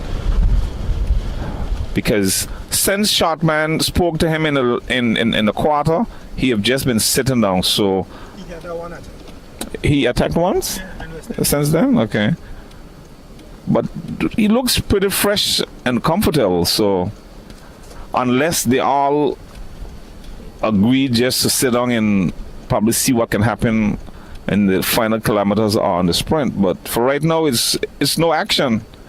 It's no drama. It's just a bunch of colors based on the uniform, folks. But cycling should be color, action, and drama. Today we don't have much action and we don't have much drama. But what I can tell you is that the race is being controlled by a two-man break, which is Delroy and Darren. And those guys are probably heading through Little Dicks. Probably Little Dicks, yeah. Probably, yeah. Good afternoon, Desron Bueno and my lovely cousin. Hope you guys are doing well over in Bridgetown. If you were here today, Desron, where would you have been? But Desron, right, Masters or Masters? Okay, Desron. Well, Jason just confirmed that you would have been in the Masters A and actually controlling the ground operation. But that's what Jason said. I don't know about that because today was a lot of surprises. A lot of surprises. There's one probably might have been where Alex Adams is too. Out and saying that he had a cold feet. No comment. No comment? Come on, Jason. You got to say it as it is. That's the job of a commentator, folks. We call it as it is. So we're heading to Stony Ground now. We're heading to Stony Ground. Still with a 5-man break. Still with a 5-man break. We are passing the Welcome Supermarket. Somebody needs to attack here. Somebody needs to break up this little procession. Because this is what it's coming down to. Almost a procession.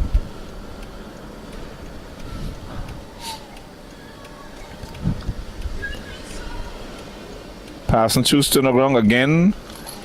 This is coming to the home of Carl Lake, the deceased Akaniki. Of course, Baker, yeah, Gums, he was also a cyclist. Tell you there's a lot of cyclists in this country. Yep.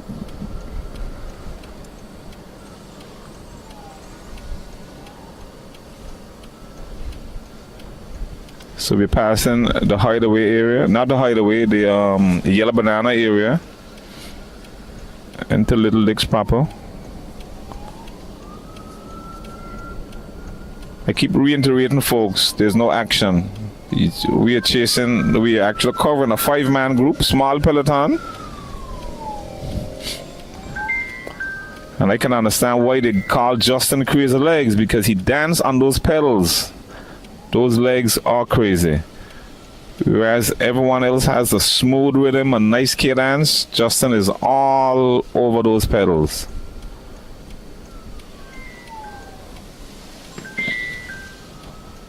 So we're into Little Licks. Who's going to emerge as the winner for the 2023 Anguilla Day Cycle Race? 100 kilometers. And the blistering sun, folks. It's 86 degrees, very strong wind. It's cloudy, a bit hazy, but there's no rain. It's very dry. So now we are passing the Hideaway. Of course, Anguilla Day is just around the corner. And this place, Jason, played a part in the Anguilla Revolution. Because this is where the brains and the thinkers and all the planners of the Anguilla Day of the revolution actually took place here at the Hideaway. Where did the name come from? You know, that's a very good question. I believe that's where the name derived from, but again, that is subject to correction. But that is where all the brain, all the thinkers used to meet. Yep, the Hideaway. Of course, that is why we have the Anguilla Day, because of all of that whole political issue that took part back then, which saw the birth of a nation, which makes us 56 years. So we are in the Little Licks, and we're going to be heading down that little incline, and then we're going to meet the White Hill, then we're going to go through Island Harbor again, and then up Davis White Hill, which is the final climb of the day, folks. Again, you must give Little Licks, Shoalway, this area credit for this beautiful roundabout. Hazel, if you can get a good shot of this roundabout, this is awesome. It's the colors of the national flag, and they're all designed like boat sails. So it all connects with the national sport of boat racing. So that's really creative. So those folks must be given credit for what they've done there. So we are passing the home of Smurf. Now, is Smurf car in the garage? So he probably went to work, Jason, because we did not see his car. But, oh, Smurf, you got some explaining to do, boy. You got some explaining to do. So we're heading down this area, I believe is Bad Cox. Yeah. So it is, and where's Chadwells? Chadwells. You have Deep Waters also. That's an interesting question. Okay, folks, you see? Bad Cox and Okay, that's a good question. So both of us are nationals, folks, and we cannot tell you where Badcock's end, where Chalwich begins, where Deepwater starts. We are completely confused, but we know the area. Situation awareness, we know where we are, but in terms of giving recognition to the specific village, I have no clue. Absolutely no clue. So, well, we saw Badcock's Pond, so we're passing Badcock's now, and we can see the concrete plant in the distance, so we know where we are. But to give you the exact name of the village, folks, we do apologize, because Jason is a lot younger than me. I'm a lot older than him, and both of us are clueless as to where we are in terms of the specific village. No real cyclists came from this area that I can recall. No real cyclists. We're gonna go through that sleepy village of Welches. Of course, I don't recall any athletes either coming from Welches.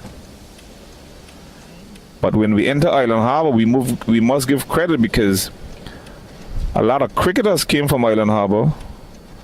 And of course, we know we have that cyclist Gise that tried and failed.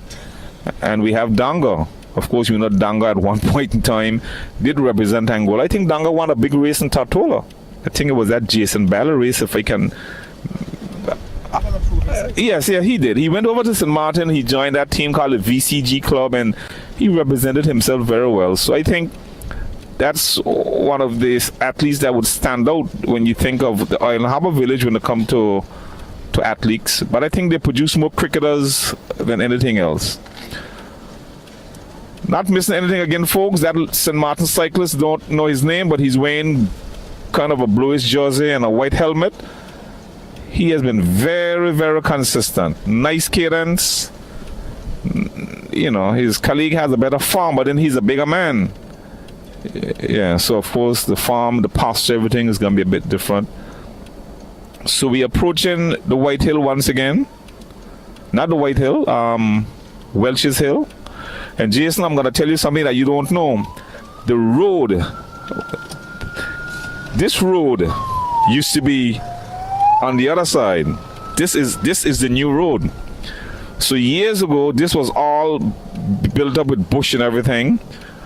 To get over the hill, you had to go all the way to the left and rejoin the hill on the top. I will show you exactly where that road was. So, Jason, that's to show you that you're much younger than me. So there's a lot of things, Jason, that you really don't know. And today, I will teach you. Of course, you can see the excavation. This is almost fresh. So I reckon about 30 years or maybe less. So the original hill actually, no, it's not here. Yeah, it's going to be higher up. Jason, don't go too close. So folks, not missing anything again. The peloton, no real action. They're still together. They're still together. Okay, let's see. Jason, I think the original hill had went down to there. I think so. The original hill. Yes, you see? Yes, that's the original hill, yeah. So what we see now is the new hill. Okay, must give credit to the supporters. Must give credit. Wherever you ride in Angola, wherever you go in Angola, if you're in a cycle race, you won't die. And you won't dehydrate, because somebody somewhere have something for you. And that's one of the beautiful things about riding in this country. So we are at the top of Welch's Hill. Now we're going to be on the decline, and this is the last major climb for the day, folks. Coming to the sleepy village of Welch's. Of course, a lot of my family came from this area. May 29th. So Jason just reminded me of the Welch's Fest, which is a big cultural event. And that's on May 29th, which is right in this village. Hats off to the organizers, the Vanderpool crew, which is going to be right on our right hand side. So on the 29th, this place is going to be mass, turned up, a real cultural event. So we are exiting Welch's now. We are entering I think we are still in Welch's. We are passing the polyclinic.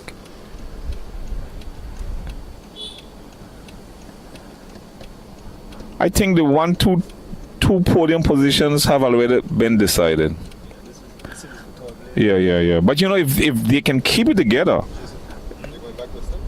yes. If they can keep it together, keep an excited finish. So, folks, we are in the Upper Welches. We're gonna enter the Lower Island Harbor. We're gonna go through Island Harbor, through East End.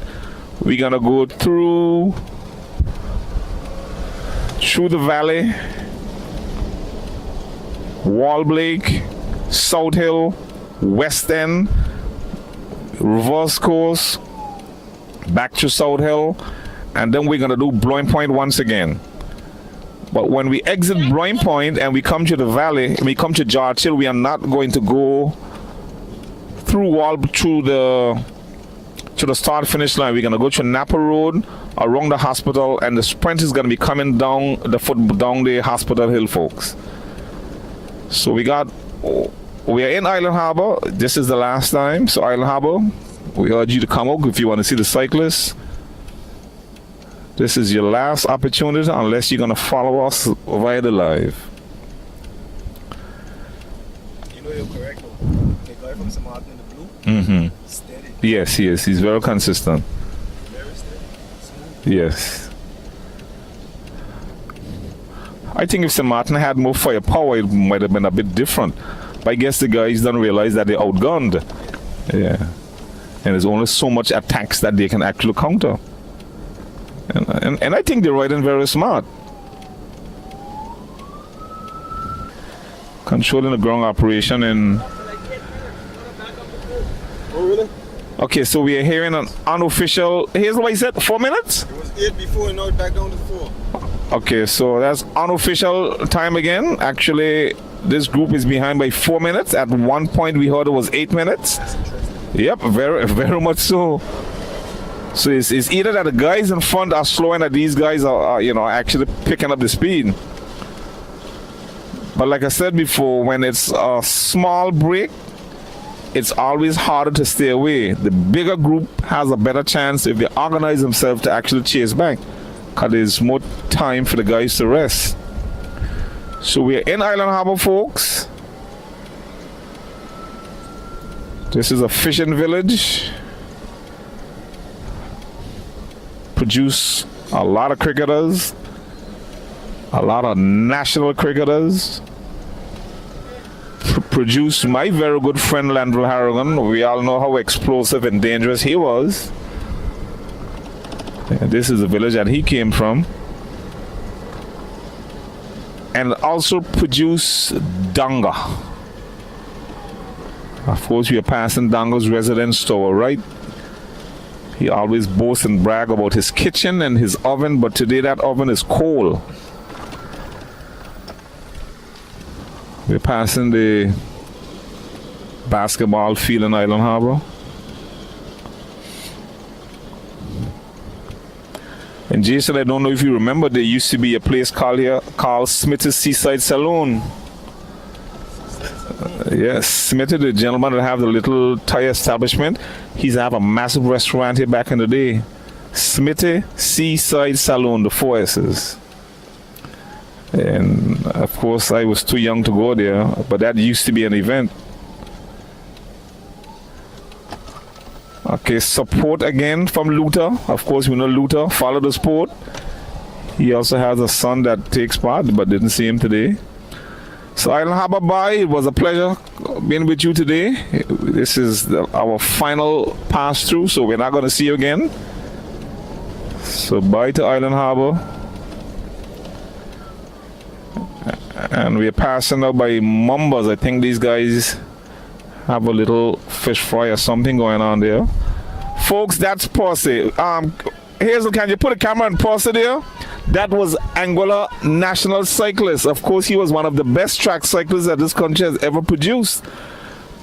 But most of you will know him in another capacity. Tomorrow, Monday, there'll be another Posse that you'll see. But today, his Posse that is supporting the cyclists.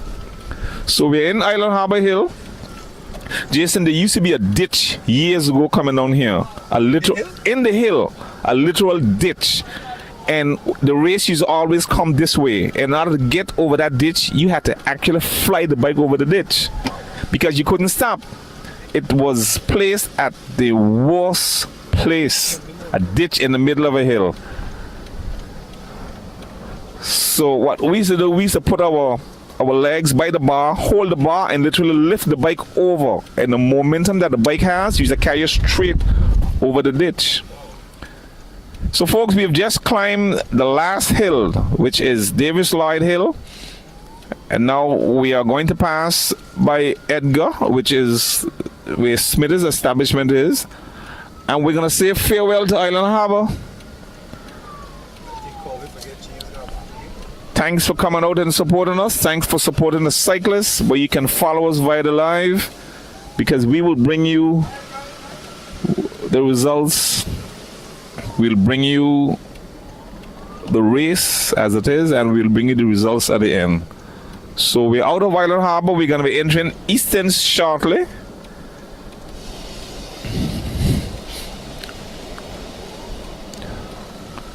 Yeah, the guys are really refreshed. And Kobe have been doing a very good job. Very good job.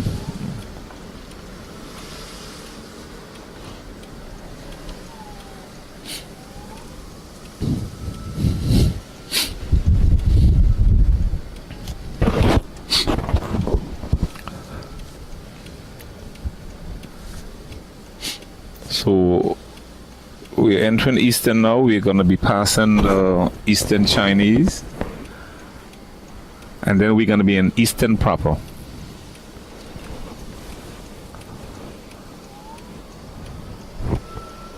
Folks, I wish that cycling had gotten the type of support that boat race has gotten over the years. Because like I said earlier, when you hear about Anguilla Day, it was never a boat race. It was always a bicycle race. Bicycle race, Anguilla Day, and Jason, Boxing Day was bicycle race also. Boxing Day was bicycle race also. Colin Bino, of course, he had his little group that was pushing the sport. And the sport is an expensive sport. And after Colin Bino, other people struggle with it. And the sport only got real recognition when John T took it over.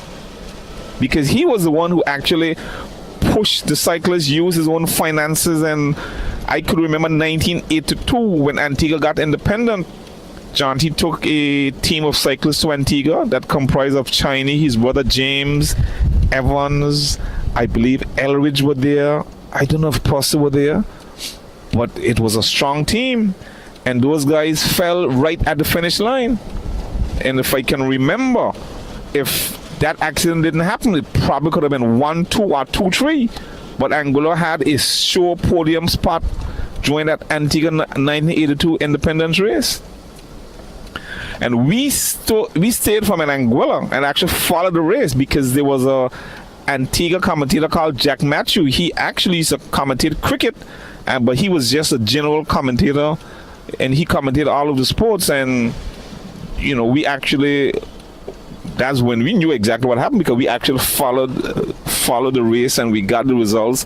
The Anguillians fell. But so John, he did a lot for the sport, and that's where the sport got his recognition. He was the one who was actually bringing a lot of the St. Martin cyclists over. And of course, we would have seen some of the best from St. Martin taking part here. After John T, like I said, you had Brother Lee, you had Mr. Rogers Alkins to the Sports Association.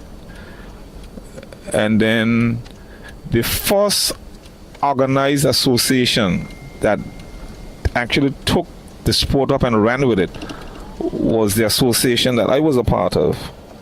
And that was led by Evans. He was the president, Yost Chula was the vice president. And it's under that association where the Jaunty Memorial Cycle Race actually came to life. because we saw the need to give Jonty some recognition for the work that he would have done. And What was the name of the first gentleman that had second? Colin Boino. Yeah. Very good question, Jason. Very good question. Of course, and you can't, well, the association that I was a part of, I think because we knew better, I think we should have given him some recognition. But now that you've said that, this is something that this association should actually take up and run with, because of the part that he would have played.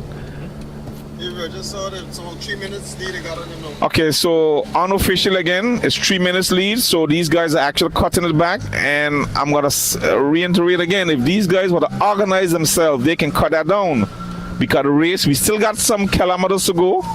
It's 5 chasing 2, and these guys are in a very good position. If they were to only organize themselves, and they can cut that lead down.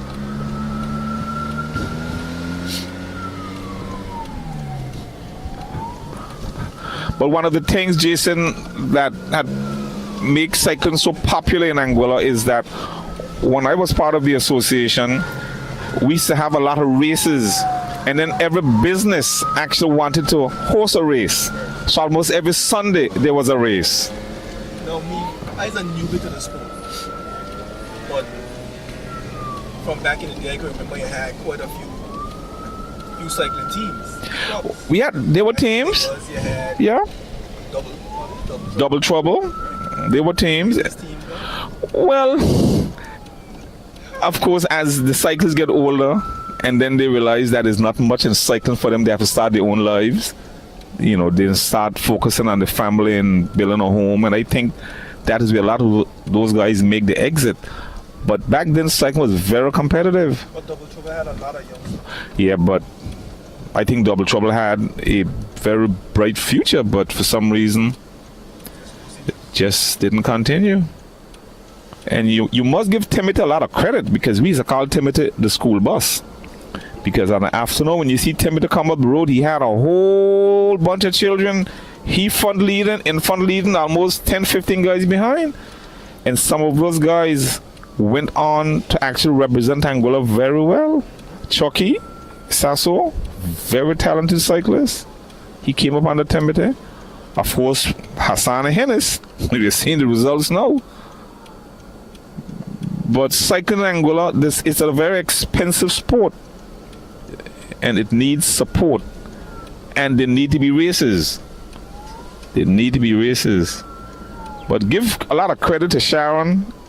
A lot of credit, because she's the one who gave the sport international a huge task. So he just have to continue from what Sharon and her team would have done, and just continue to build the sport. But I think COVID actually played a negative part, because I think we lost about 2 years during COVID. Okay, I think this is Martin guy. He's either in trouble or he's. Well, I think this is deliberate. I don't think he's in trouble. Look, he was probably clearing his nose or something. So, folks, you're not missing anything. It's still a 3-man group. There's about 2 bike links between James, the St. Martin cyclist, and Shortman, another St. Martin cyclist, and Crazy Legs. But I don't think there's anything to get excited about. Well, I just might be wrong. We are descending now. And let's see if they're going to rejoin again. He's cramping. He is cramping, folks. St. Martin is cramping, and James got to be very careful he get caught back there. He is cramping, and without any support, with any alcohol or anything to actually help him with those cramps, he is going to be in a lot of trouble. He is going to be in trouble.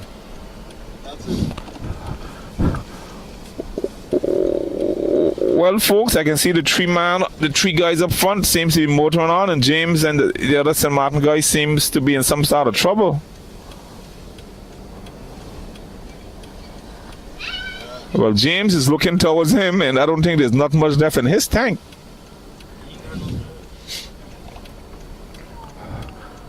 Well, I think that could be it for James and this St. Martin guy. I think the lights are going out for James. The lights are going dim. I think that's a Jason boy.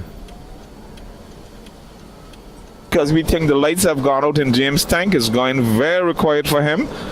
So we're going to be now bringing coverage for the 3-man break, which is Crazy Legs, which is Justin Hodge, Shawn Osborne, Aka Shortman, and the Lone St. Martin cyclist.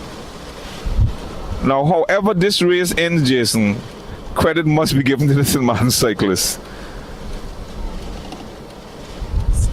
Yes, and among all the firepower, he's holding his own. No way one of these guys should attack. Yeah, because only so much the St. Martin guy can actually do. Yep. The short man is looking back, constantly looking back. I don't know if he expect for James to rejoin. No, that's a short man and Justin on the same page. Well, that is true. It appeared that Sharpman and James was on the same page after Sharpman dealt with him a couple of times. Folks, we're in the Farrington. We're passing our friend Etlin. Every morning when we're on our rides, she's side of the street. Good afternoon, Etlin. We enter the Farrington.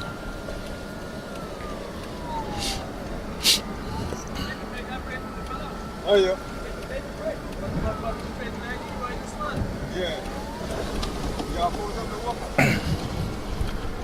Coming to the Farrington, we're going to be entering the quarter pretty soon.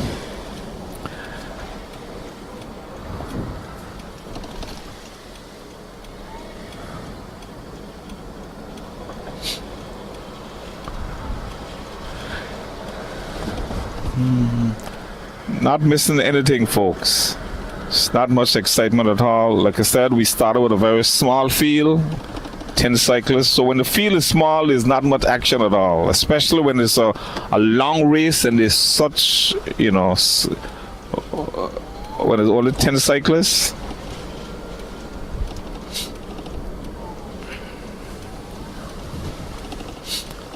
But Jason, the Valley also produced some good cyclists, because from north side there was a gentleman called Shan. You should remember Shan. Yeah. And then of course you can't forget Latson. You probably remember him also. He lived. Yeah, Latson was. As a matter of fact, Latson sprang from nowhere and was giving the Joshua fellas trouble. Yeah, Latson was actually very competitive. Very, very competitive.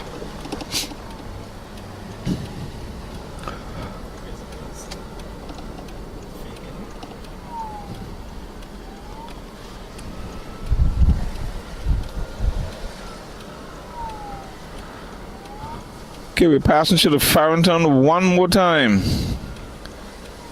Of course, it's Nick's and the support. And farewell, we won't see you guys again.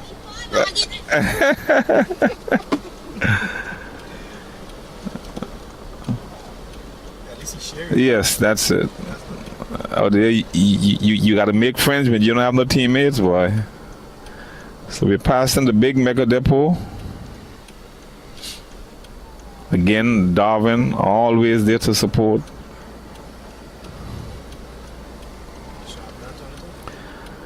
Yep, Sharpman looks like he wants to cut down the time.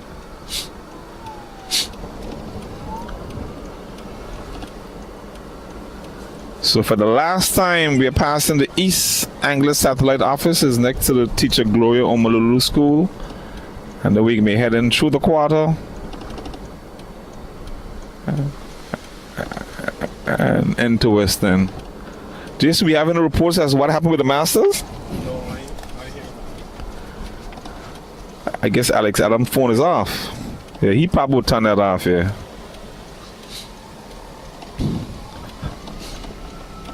Because they were only doing one tour. Yeah. So they should be finished long time. Passing Gadget City.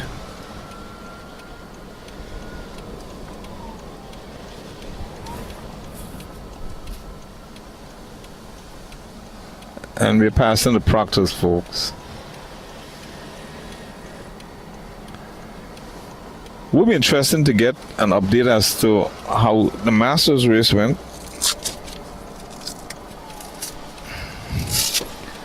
Okay, folks, now we can see Sharkman is up front. He has actually increased the tempo. So we are approaching the Mary's break one more time. And Sharkman is actually controlling the operation.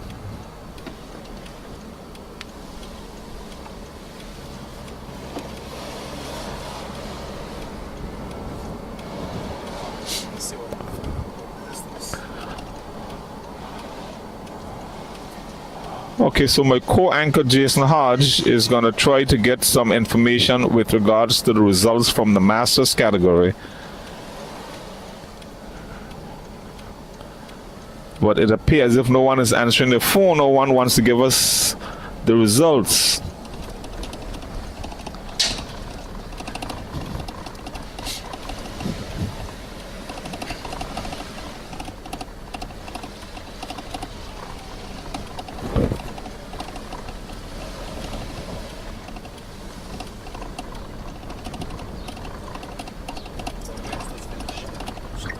Okay, we're passing the roundabout one more time, and we're going to be heading left to go up through Wallblake.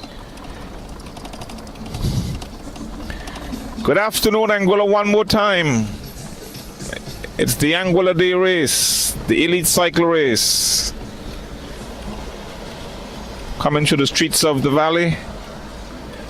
We're going to be heading through George Hill, through South Hill, through West End. Not much excitement, folks, but it's a cycle race. It's a grueling event. It's human on machine.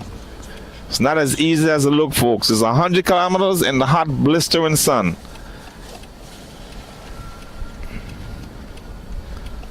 So we're passing by what used to be the Ultra Cool. Okay, the post office.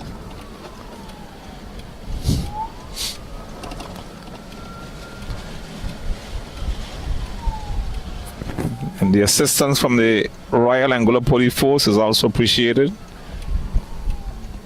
They're doing their best and they're doing a very good job in keeping the road as safe as possible.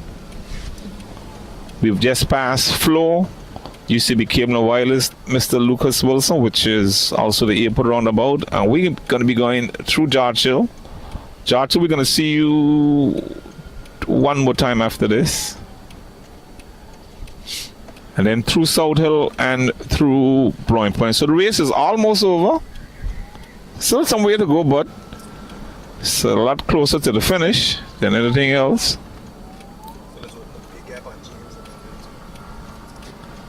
So behind this three-man group that we are covering is one St. Martin rider and one Anguillian, which is James and another St. Martin cyclist. Watch it. Okay, here we got Darwin again supporting his man Crazy Legs. Out here we got to be vigilant, folks. We got to be looking. It's a lot of stuff. A lot of things can go wrong.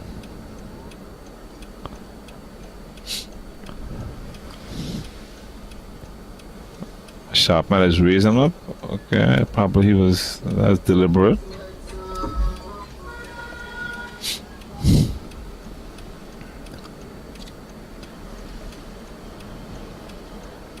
Okay, we can't get no report as to what happened during the Masters race. Fellas are keeping that information to themselves, and I guess, Jason, we will only know when this race is over. But there's a lot of explaining. A lot of those guys from the Masters, they have to do a lot of explaining. Because this evening, when we're in our beds and playing on our phones, okay, there's a couple of dogs here. We got to be careful. Okay, going to the Georgia stoplight one more time.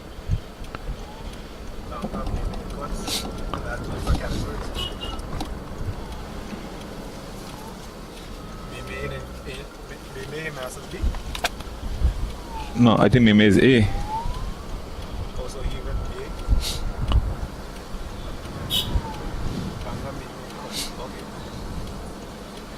So Cuts is Masters B. His neck. Passing through Josh. He's looking at first.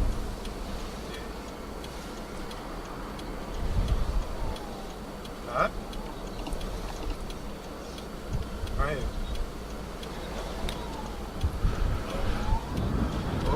Out there we heading down to Jarches. The water swamp. Yeah.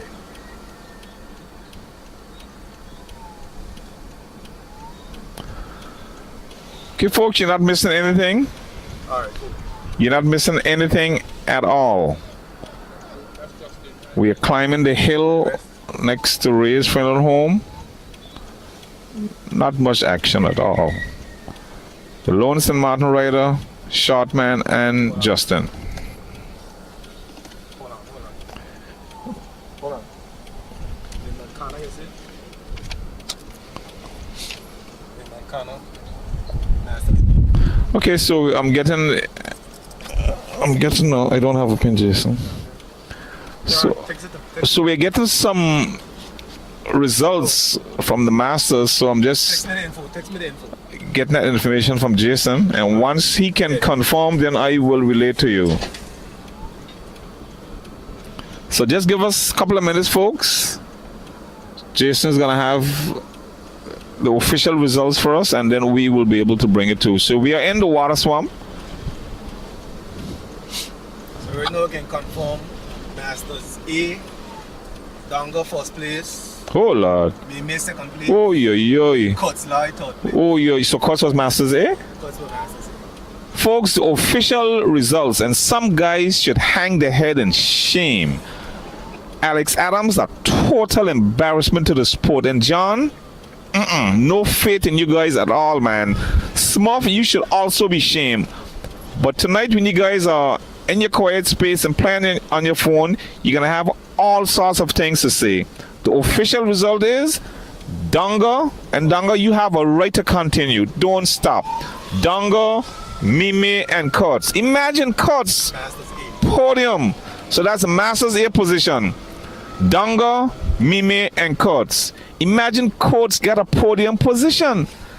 So Alex Adams now is probably going to be saying, had he known. But hindsight is 20/20, Alex.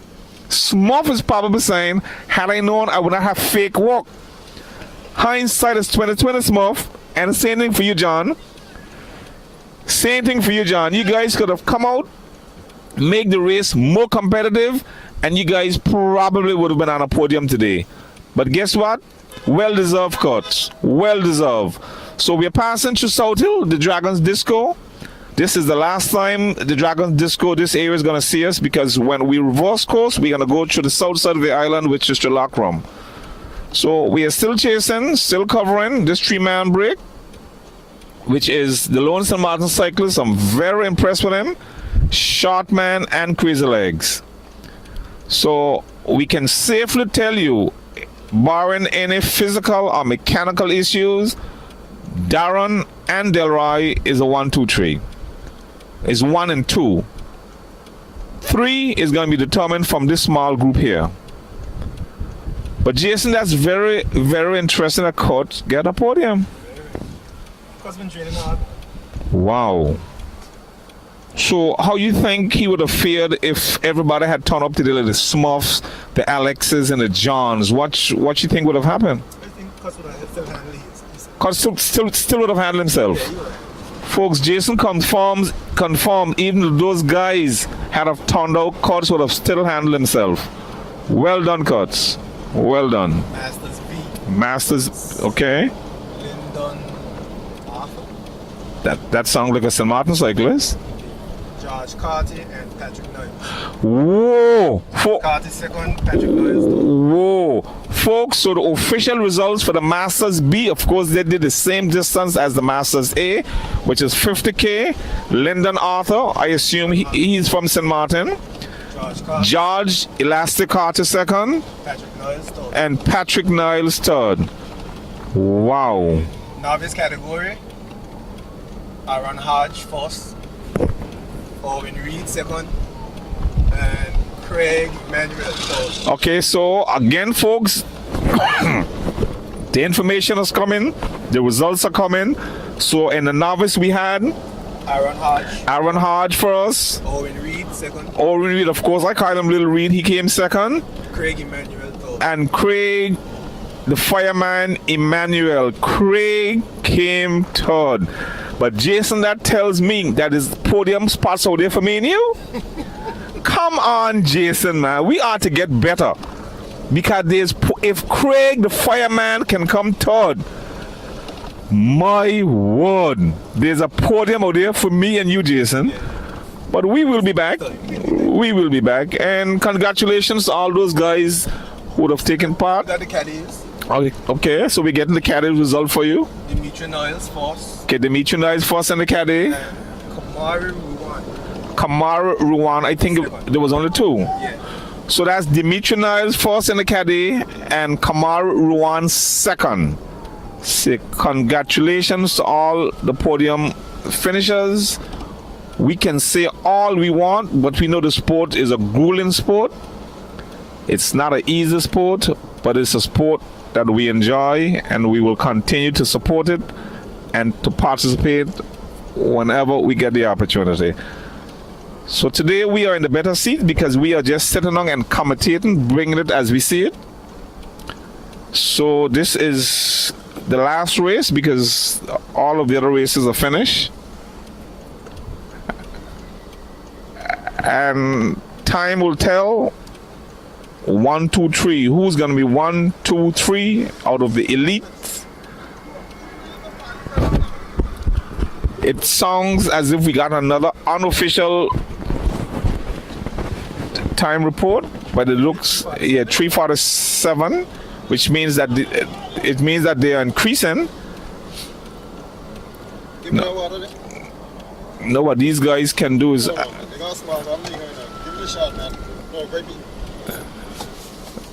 No, I'll give it to the motorbike guy. I think these guys are in a good position if they could only organize themselves.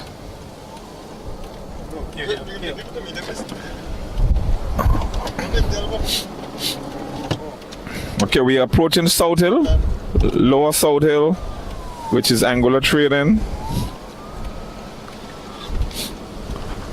And we got Delbert has taken over the place of his brother Darwin. Seems as if he has turned a coach now, where he's actually communicating with Crazy Legs. What is Delbert telling Crazy Legs that Crazy Legs don't know?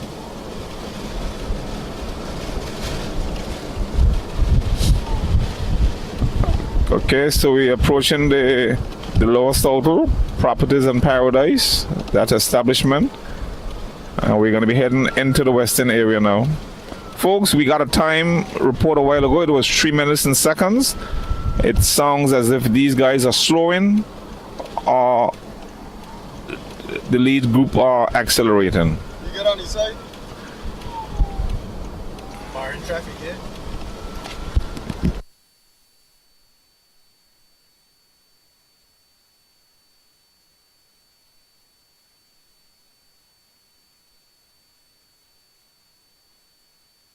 Folks, so we're back with you, and oh my, it's always hard when a cyclist missed that feed opportunity. So we saw a young Flamin trying to feed 2 of the cyclists just now, and they both missed that opportunity.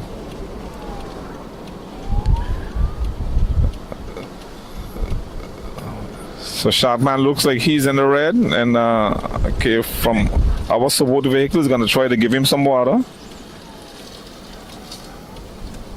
Okay, so Sharpman was able to get his fluids in, and now we're gonna see what happens. Okay, very creative. He's topping up his bottle from the bottle that was given to him.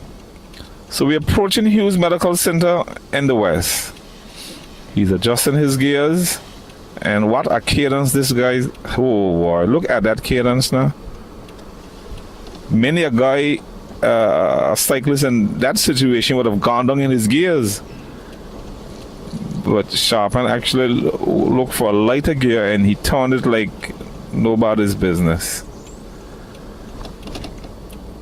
Experience. Yep, that goes with experience. But Jason, another thing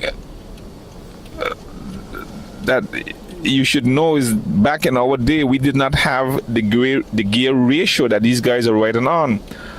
Our smallest gear in the rear might have been a 12 or 11, but our biggest gear probably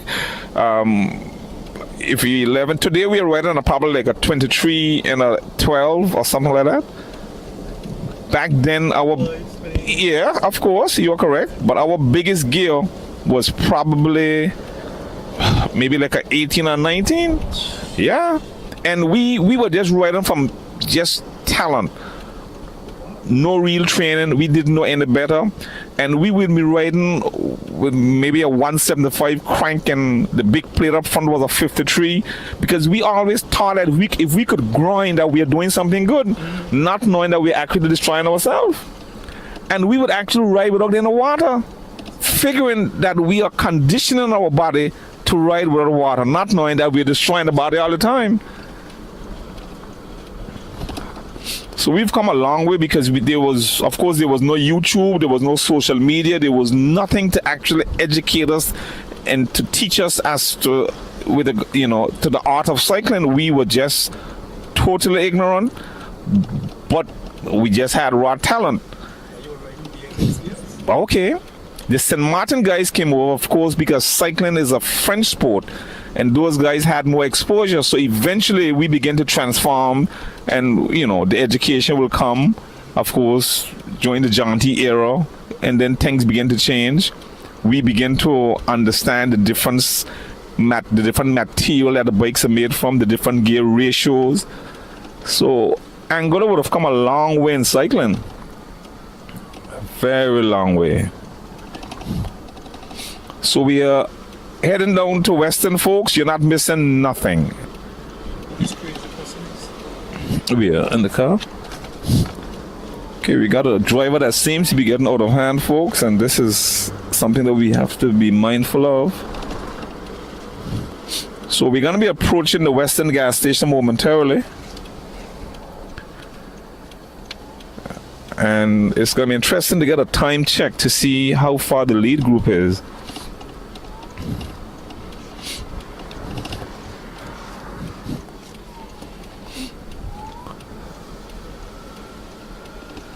But Jason, back in our day when we were in high school, as competitive, well, I don't know about last year and the years before, but there were years, I would say pre-COVID, when there were so many youngsters riding. The high school sports the high school sports cycle race also was generating some excitement. But I believe that has also fallen off. I mean, cycle race in the high school, even back in my day, It was competitive? It was competitive. Yeah. We had guys that used to come out with them race bikes. That time they used to do on and half. Okay, yep. Every year was a big What are you going to do if you follow the leaders back up? Well, Jason, what you want to do? You want us to stay with this group, or we don't follow the leaders? Them guys, we can the race come down to the two front guys. So yeah, I think we should go with them. Okay, I don't have an issue. I don't have an issue with that. Or we can do that when we turn around. Or we can do it now. It doesn't make a difference. But Jason, back in my days when we were in high school, the race actually went to the Mango Garden. So it was a shortened version there. So we would start in the general area, go up through Lakes, left turn by Watkin, down to the Mango Garden, and come down the Long Pair. And of course, guys like Paul Romney, of course we know the deceased. Yes, Paul was a very good cyclist.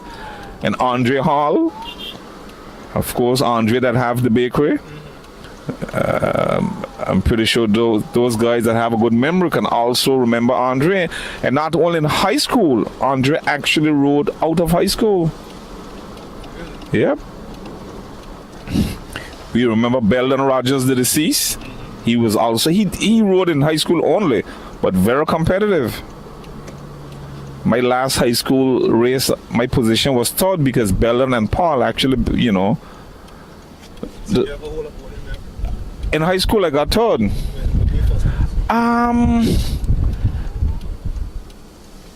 Yes, because a lot of the races that we no, because Jason have taken part in so many races that you actually open up my thinking tank. I can recall a race that finished next to the George Hill tire shop, where I actually attacked those guys coming on George Hill, and Chris passed me right on the line because I thought I had it, and I celebrated early. Where I actually, it was guys like Ronnie, Charles, Chris, of course Andy. It was everybody there, and those guys just underestimated me, and I just jumped. But like I said, I celebrated early. But don't kid yourself, you know. The next Sunday, those guys ripped me to shreds, huh? They ripped me to shreds. But my best finish in cycling in Anguilla generally was the last jaunty cycle race that I took part in. It was the biggest peloton that we've ever had in Anguilla. It was 77 strong, and I finished 23. And actually, I did 2 tours of the island with the peloton, but I fell in West End, and once you fall, I actually fell in the hill, and I just couldn't bridge the gap.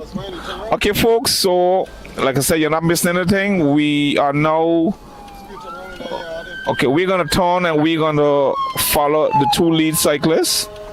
So we have just left the 3-man break of Shortman, Crazy Legs, and the Lone St. Martin cyclists. And we're going to join Delroy and Darren.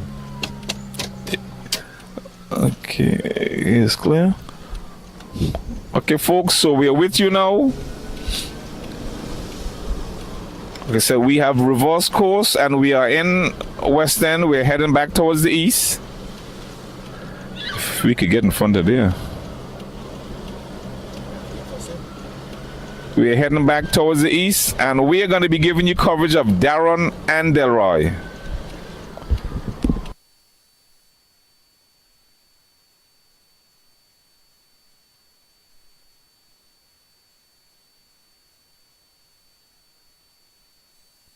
Okay, folks, we're back with you. We just passed the Four Seasons entrance. And I can tell you it has been great work by both Darren and Delroy. If you can remember, Darren attacked very early in the race and never looked back. So he knew what he was about, he knew how he was feeling, and no doubt he was anticipating that he would have been joined by one of the Anguillians at some point. And if that was his expectations, it happened. So we're passing the Mills house again, which is Andre Hall, one of our farmer cyclists, just mentioned him, and we are in the decline now next to the graveyard approaching the Best Buy supermarket.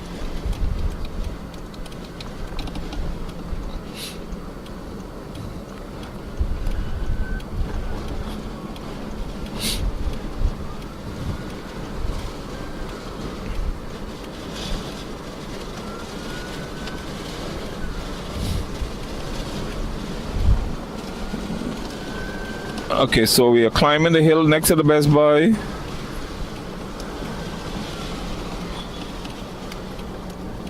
Support can done, guys. Support with water and fluids, electrolytes, snacks, you name it.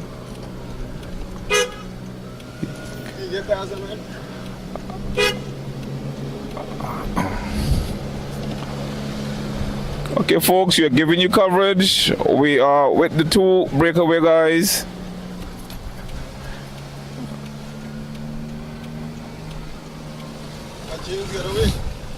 Okay, James is still hanging in there. Oh boy, hope he's okay. There's Darwin. Delbert.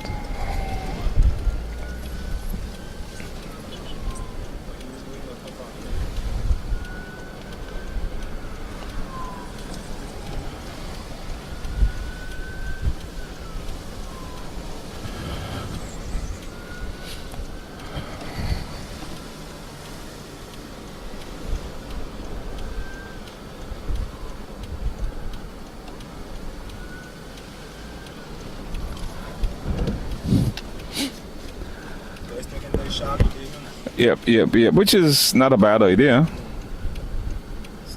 Yes. Okay, folks, we are still on the roads of Anguilla. We are now passing Sharpie's restaurant in Upper West End.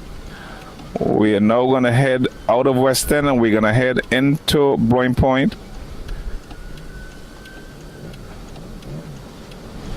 Folks, I wish there were more cyclists taking part in this event today where we could have bring you much better coverage with more action, explain to you the drama and the splendor as the race go by. But it was a very small field, 10 cyclists. There was a separation earlier. Of course, Darren attacked.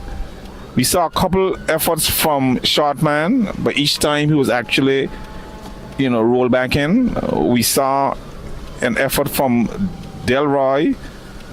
When Delroy attacked, that was it. He just put his head on and he rejoined Darren, and they're still in the 1-2 position from then. We've seen a 5-man group that struggled to get any sort of organization going that end up fragmented, and it left Shortman, Crazy Legs, and the Lone St. Martin cyclists. Of course, our own James Morris, he got in some trouble, and he is in the back struggling. I did not see the other St. Martin cyclist, so I believe he would have stopped because he was actually cramping. So we bring the race to you. Watch this traffic. To the best of our ability, we've described it. We've brought you some history. Some may agree, some may not have agreed. My co-pilot is Jason. Of course, we all know Jason. Our cameraman is Von Hazel. Jason might be a little bit more reserved than me, but folks, I call it as I said. I'm not afraid to call it. Reminds me of the great West Indies fast bowler and world-renowned commentator Mikey Holden. We call it. People got upset, but we still love them. Good afternoon, Desron. Good afternoon, Desron Bino in Bridgetown, Barbados. Please say hi to my family. I hope you guys are doing well. If you were here today, Jason said you probably would not even have gotten the podium, Desron. Now, you're not going to hear from Jason because he don't have a mic. But he's giving me the little signals, and he have a little tablet that he's writing on, Desron. Don't trust these guys, Desron. That's what I am only relaying. You would not have gotten the podium. So I know you're following Desron, so you're just anxiously waiting to see who's going to be 1, 2, 3. But we all will see together because what we are covering, you are seeing, especially from the Masters category. But there will be other races, folks. There are going to be a lot of other races. Okay, so Delroy is getting support from his friend Chicky. Yeah, if Chicky was here today, it would have been a whole different ball game, but I don't know what's going to Chicky's leg and to Chicky's mind, but he's supporting his friend Delroy. Oh, I wonder if that's water that he's putting on Delroy as alcohol. Chicky, you need a factory? You need a case of alcohol, Chicky? Oh my word, he emptied a whole bottle of alcohol on Delroy. Oh, yo, folks, we just witnessed Delroy taking a whole bottle of alcohol from Chicky.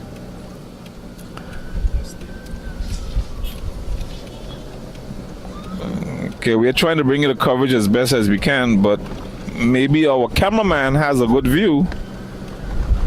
But that's okay. So we're passing Hughes Medical Center in the west. And folks, it's almost over. Very soon we are going to know who's going to emerge the winner from the 2023 Anguilla Elite Cycling Race that is taking place on the streets of Anguilla. Just to let you know, folks, the weather condition is good, no threat of rain. It's just that it's a lot of wind. And we're seeing more support from Chicky and his crew. That doesn't look like water to me that Chick is going to give them. Okay, it's a water bottle, folks. I do apologize. But Chick is doing a great job. I'm seeing all color bottles. I think, Jason, that doesn't look like a water bottle. It don't look like a water bottle. It's yellow, Jason. The one that Chicky just did? Yeah, Chicken. water bottle. No, that's not a water bottle, Chicken. That's Jason. That's yellow. Yellow. It's a water bottle that the guy had them at the last race. Okay, folks. It had there, so Jason just confirmed that the bottle that Chicky had in his hand is a water bottle, but it looked a bit different to me. But these two cyclists are doing a tremendous work. They're supporting each other. They're sharing what they have. And this is how cycling should be. We're going to be friends here, but when we smell that finish line, that 1 kilometer to go, then that's where the friendship ends. So let's see if that's how it's going to go, or if they're going to come in holding hands, 1-2, but time will tell.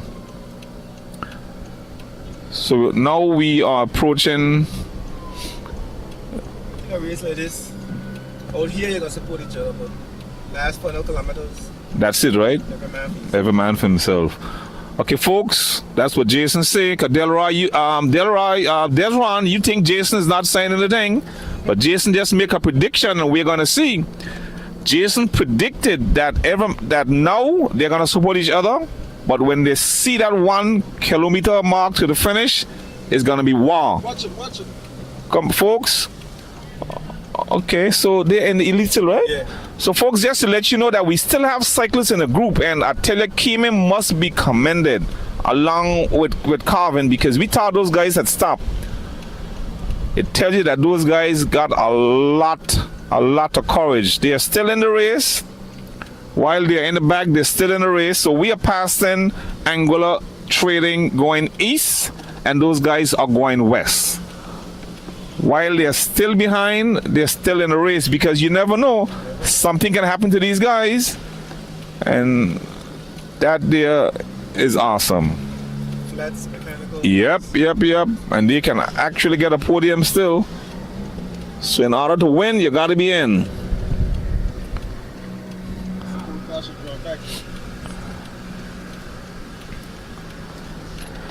Okay, folks, so we're in Lower South Hill, giving you the best coverage that we can in this 2023 Anguilla Days Elite Cycling Race. Still the two-man break with Delroy and Darren. No real excitement, just the guys are taking on their fluids and they're rotating. Doing about 25k. That's a decent clip.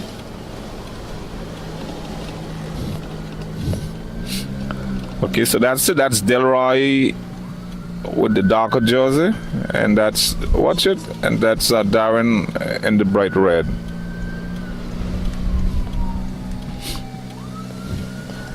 How cycling have changed now from the conventional brake with the calipers and with the shoes to the actual disc brake now.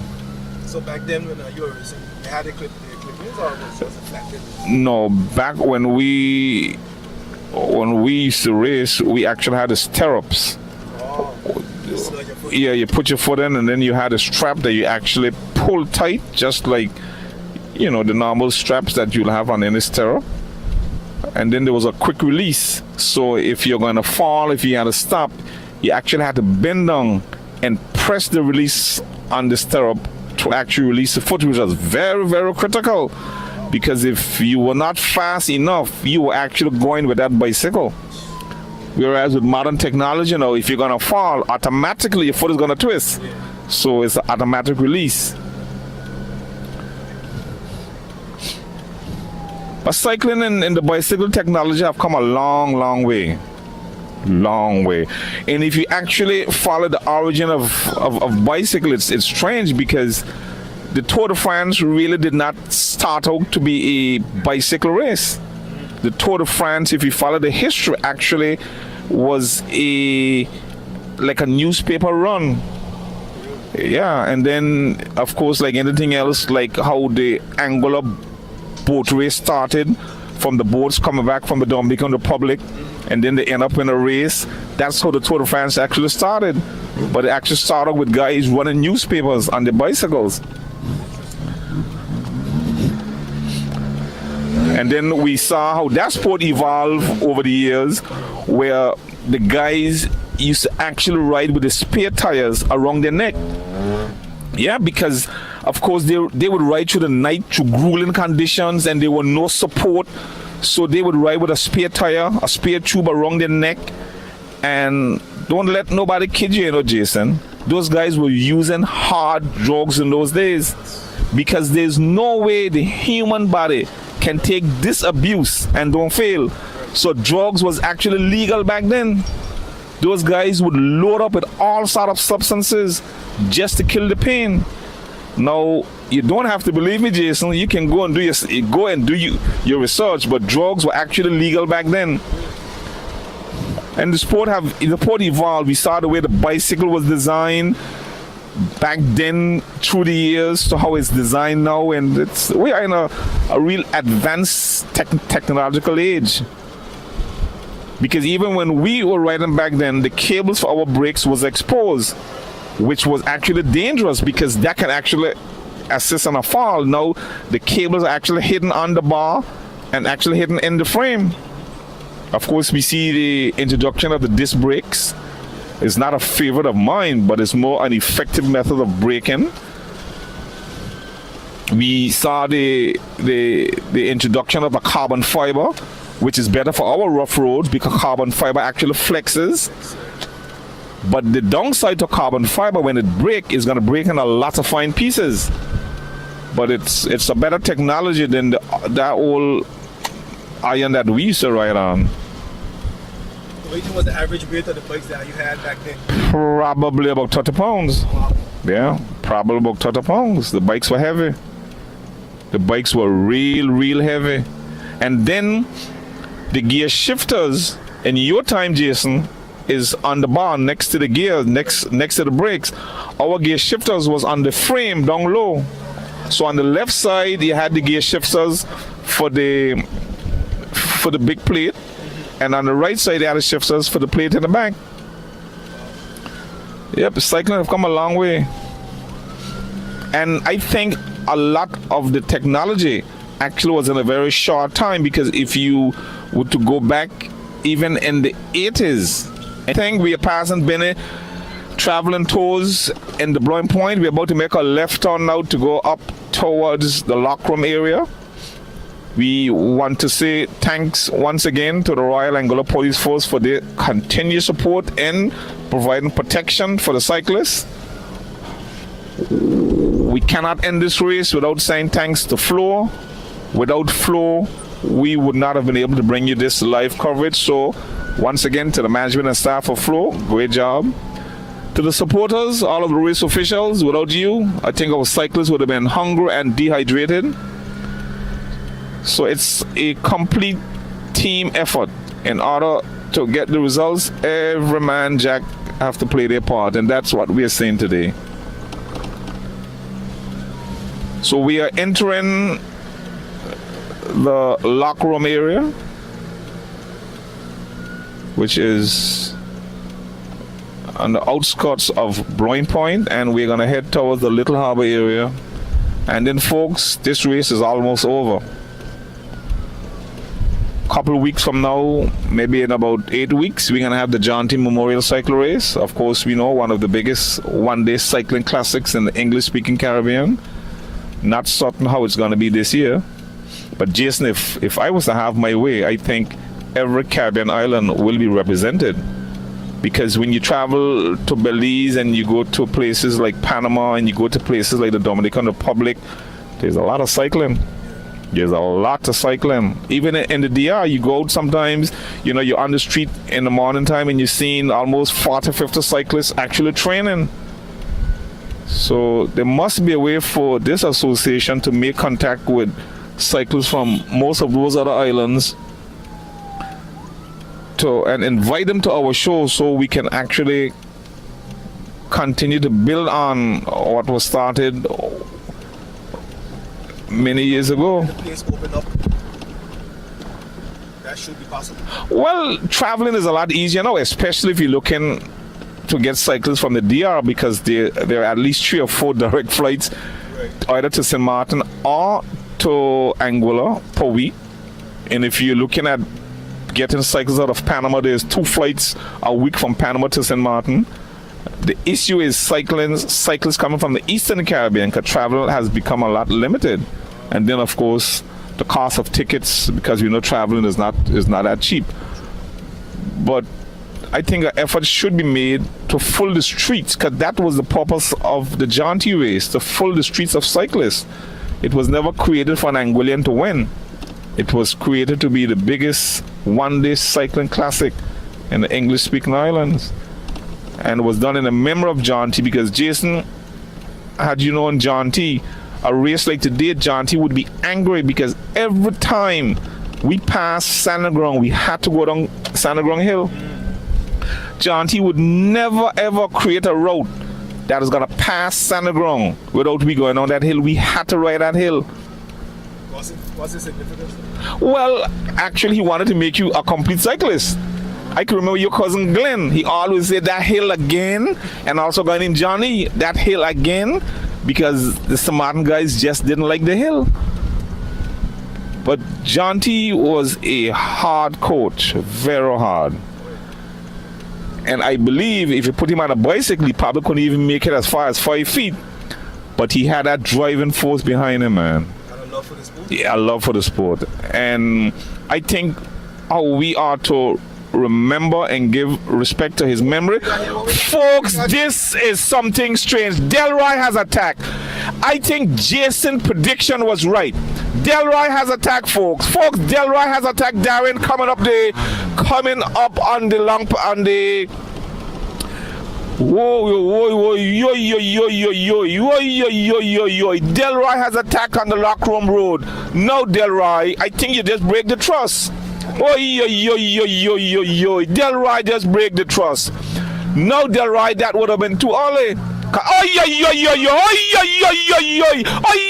Folks, Darren has gone.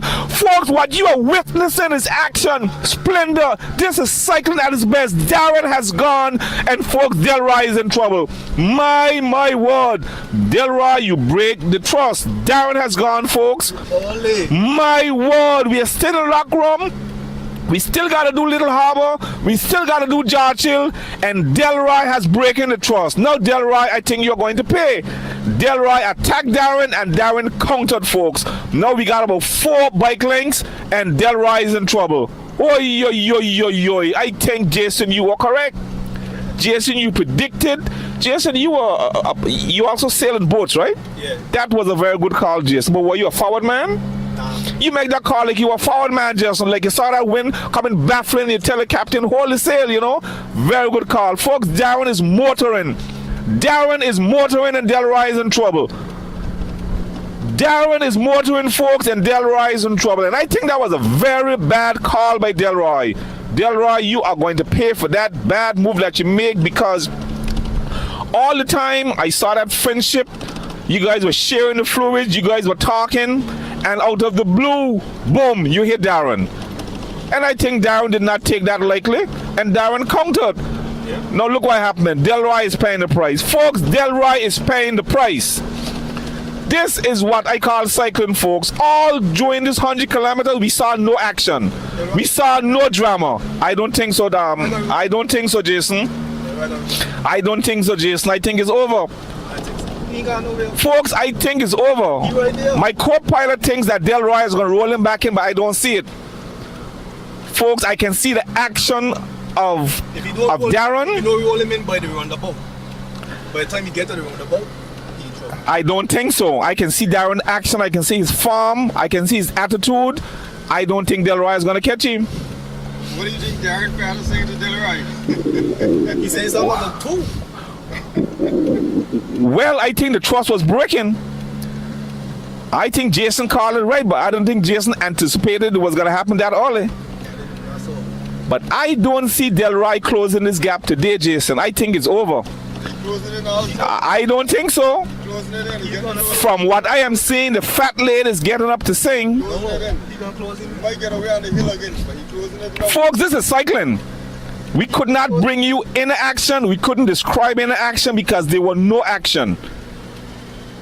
There were only a little bit of splendor and there was pure color. Now you got action, folks. If he don't close that gap by the time he get to the roundabout, he in trouble. Well, my co-pilot is saying otherwise.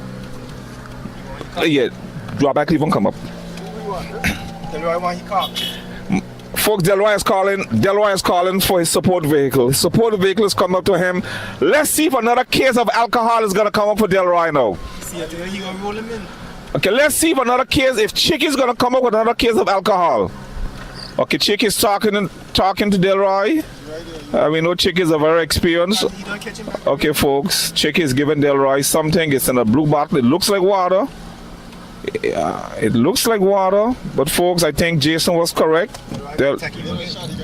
Delroy gonna attack. What cycling, folks? Delroy have attacked. Delroy have attacked Darren in the hill. Folks, this is cycling.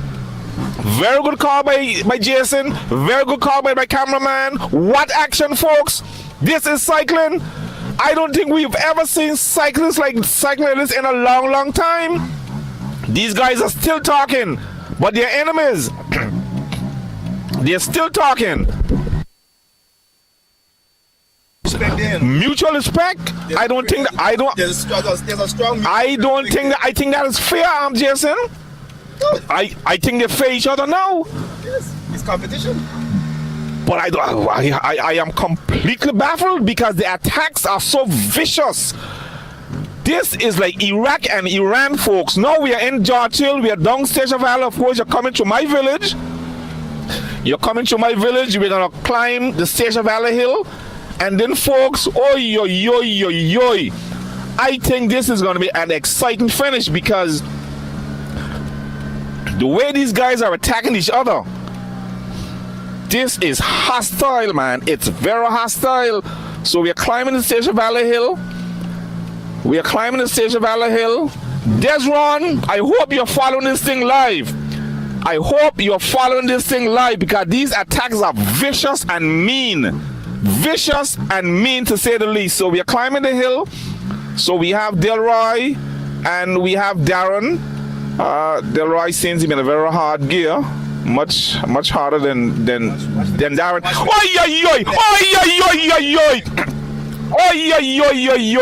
Folks, I have never seen so many attacks. Though they are short, they are very vicious. Now we are on the Churchill Road, coming up by the Churchill Bakery. Folks, this is going to be an exciting finish however it goes. Now the cat and mouse game starts. Now the cat and mouse game starts, folks. Now the cat and mouse game starts. Jason, what are your predictions? Next one coming soon. What are your predictions, Jason? Next one coming soon. So Delroy is taking on his fluid. I think the next one will come by there on the road. Darren is in his slipstream. We are passing the Lotus Garden supermarket. And the zigzagging have started. And Delroy is tightening his traps. Folks, I smell danger. This is trouble. I smell a preparation for a massive attack. Coming. Folks, this is cycling. I hope my cameraman can capture this moment by moment. Delroy, Darren, Desron, wherever you are in Barbados, I urge you to stop. Take a minute, look on the live. You are seeing action. Your friend Delroy has made a mistake. He broke in the trust with Darren, and I think Darren is going to make him pay the ultimate price today. But at the moment, they're playing a cat and mouse game. We are passing the tamarind trees, which is prior to the airport roundabout. We're going to go up to Napa, folks. However this ends, I think these guys brought the sport alive. I am going to go with Darren, Jason. I'm not certain. Yeah, I'm going with Darren because Delroy break the trust, so Darren must make him pay. You know, I'm going with Delroy. Okay, folks. That's blood I gotta go with. Okay, my cameraman is a bit biased. He is going with Delroy because he say it's blood. No, they're gone wrong. No, they're gone wrong. Sure. Yep. Where the police gone so. They're gone wrong. I don't to go up to Babel Lake. No, they're gone wrong. They've taken the wrong road, folks. Folks, they've taken the wrong road. They've taken the wrong road, folks. This is some confusion now. This is massive confusion because the police have altered the route. The police have altered the route, and we have no way of communicating with the officials. This is mass confusion because the race was supposed to make a right turn by the airport roundabout. The race was supposed to take a right turn by the airport roundabout because what this is going to do now. No, it's well. Let's see. Because when I took my notes from the president, he indicated that we were going to go right by Napa. I hope this don't cause this one. This is going to cause a problem because the other cyclists behind, how are we going to judge them? Now, there should be a quick offset where the police should take them up this road. There should be a quick offset with them going to the right. Now, they should go to the right. But the race done. Oh, no. Oh no. Oh no. Oh no. Oh no. Oh no. The right finish first? Oh no. Oh no. The race wasn't supposed to come. No. But what needs to happen now, folks, we couldn't bring you to the finish by finish because of the confusion. But what needs to happen now is that someone needs to get back and let those guys ride the same route.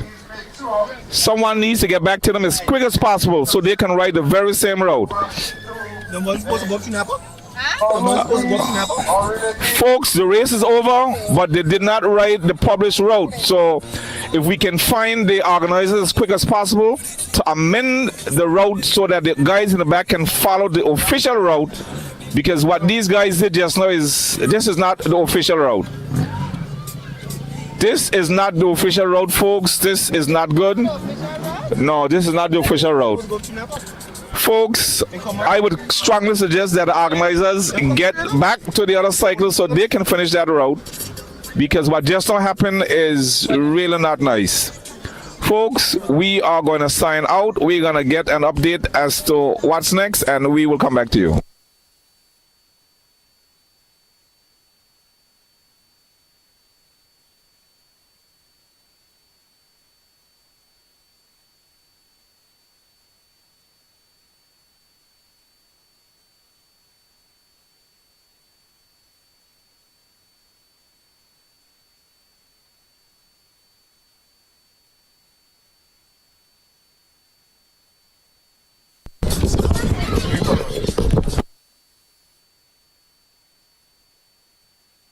Okay, folks, we just got official notice from the president that the route was amended due to timing. The cyclists from St. Martin, they have to go back to St. Martin.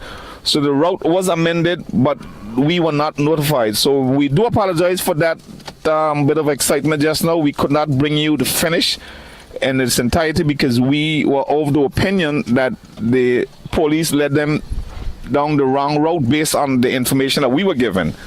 But it appears as if the route was amended during the race and we were not informed. So we do apologize, folks.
1-2. Gonna page all the elite cyclists who are in right now, first, second, and third places.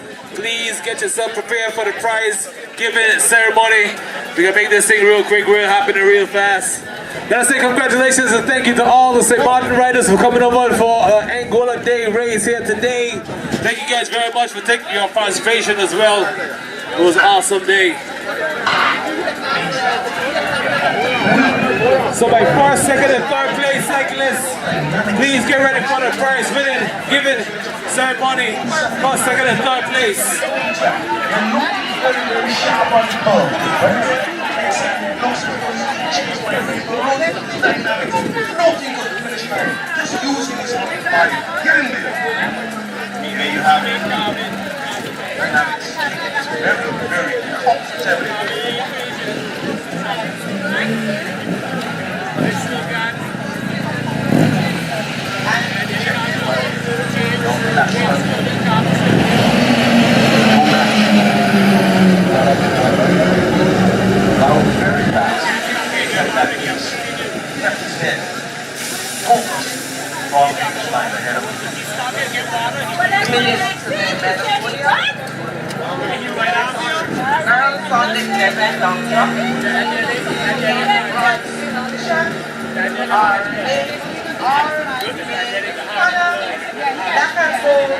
Anguilla. It's the first representation today, so let's hear you making a noise. In silver position, Dara Lewis, Rainbow Rockets, Anguilla. And in gold position, Amelia McLean, Dynamics, St. Martin. Alright, so are you ready for second call?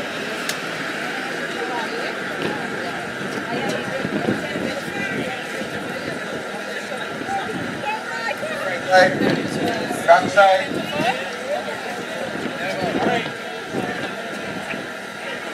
Paging by third place, coming in at third place for the elite category.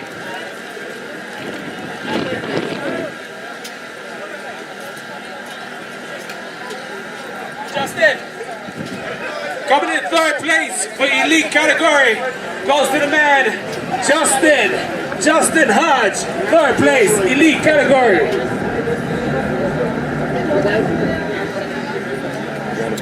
While we are waiting, we do one more. On the 9, critical. So, in bronze position, third place, Justin Hodge, elite category. Congratulations going out to you one time. Silver position, Symphony, Diamond, Black and Gold, Anguilla. And in gold position, coming in second place for the elite category goes to the man, Darren Carty. Second place, Darren, elite category. Mr. Christmas, can I do one more or they're in track?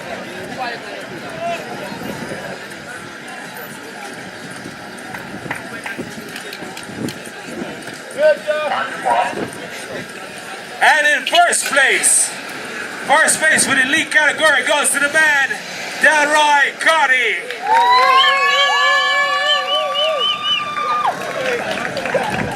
Once again, I'm going to say congratulations to all the cyclists for taking part. It was a mammoth of an effort. It's Anguilla Day celebration race here this afternoon.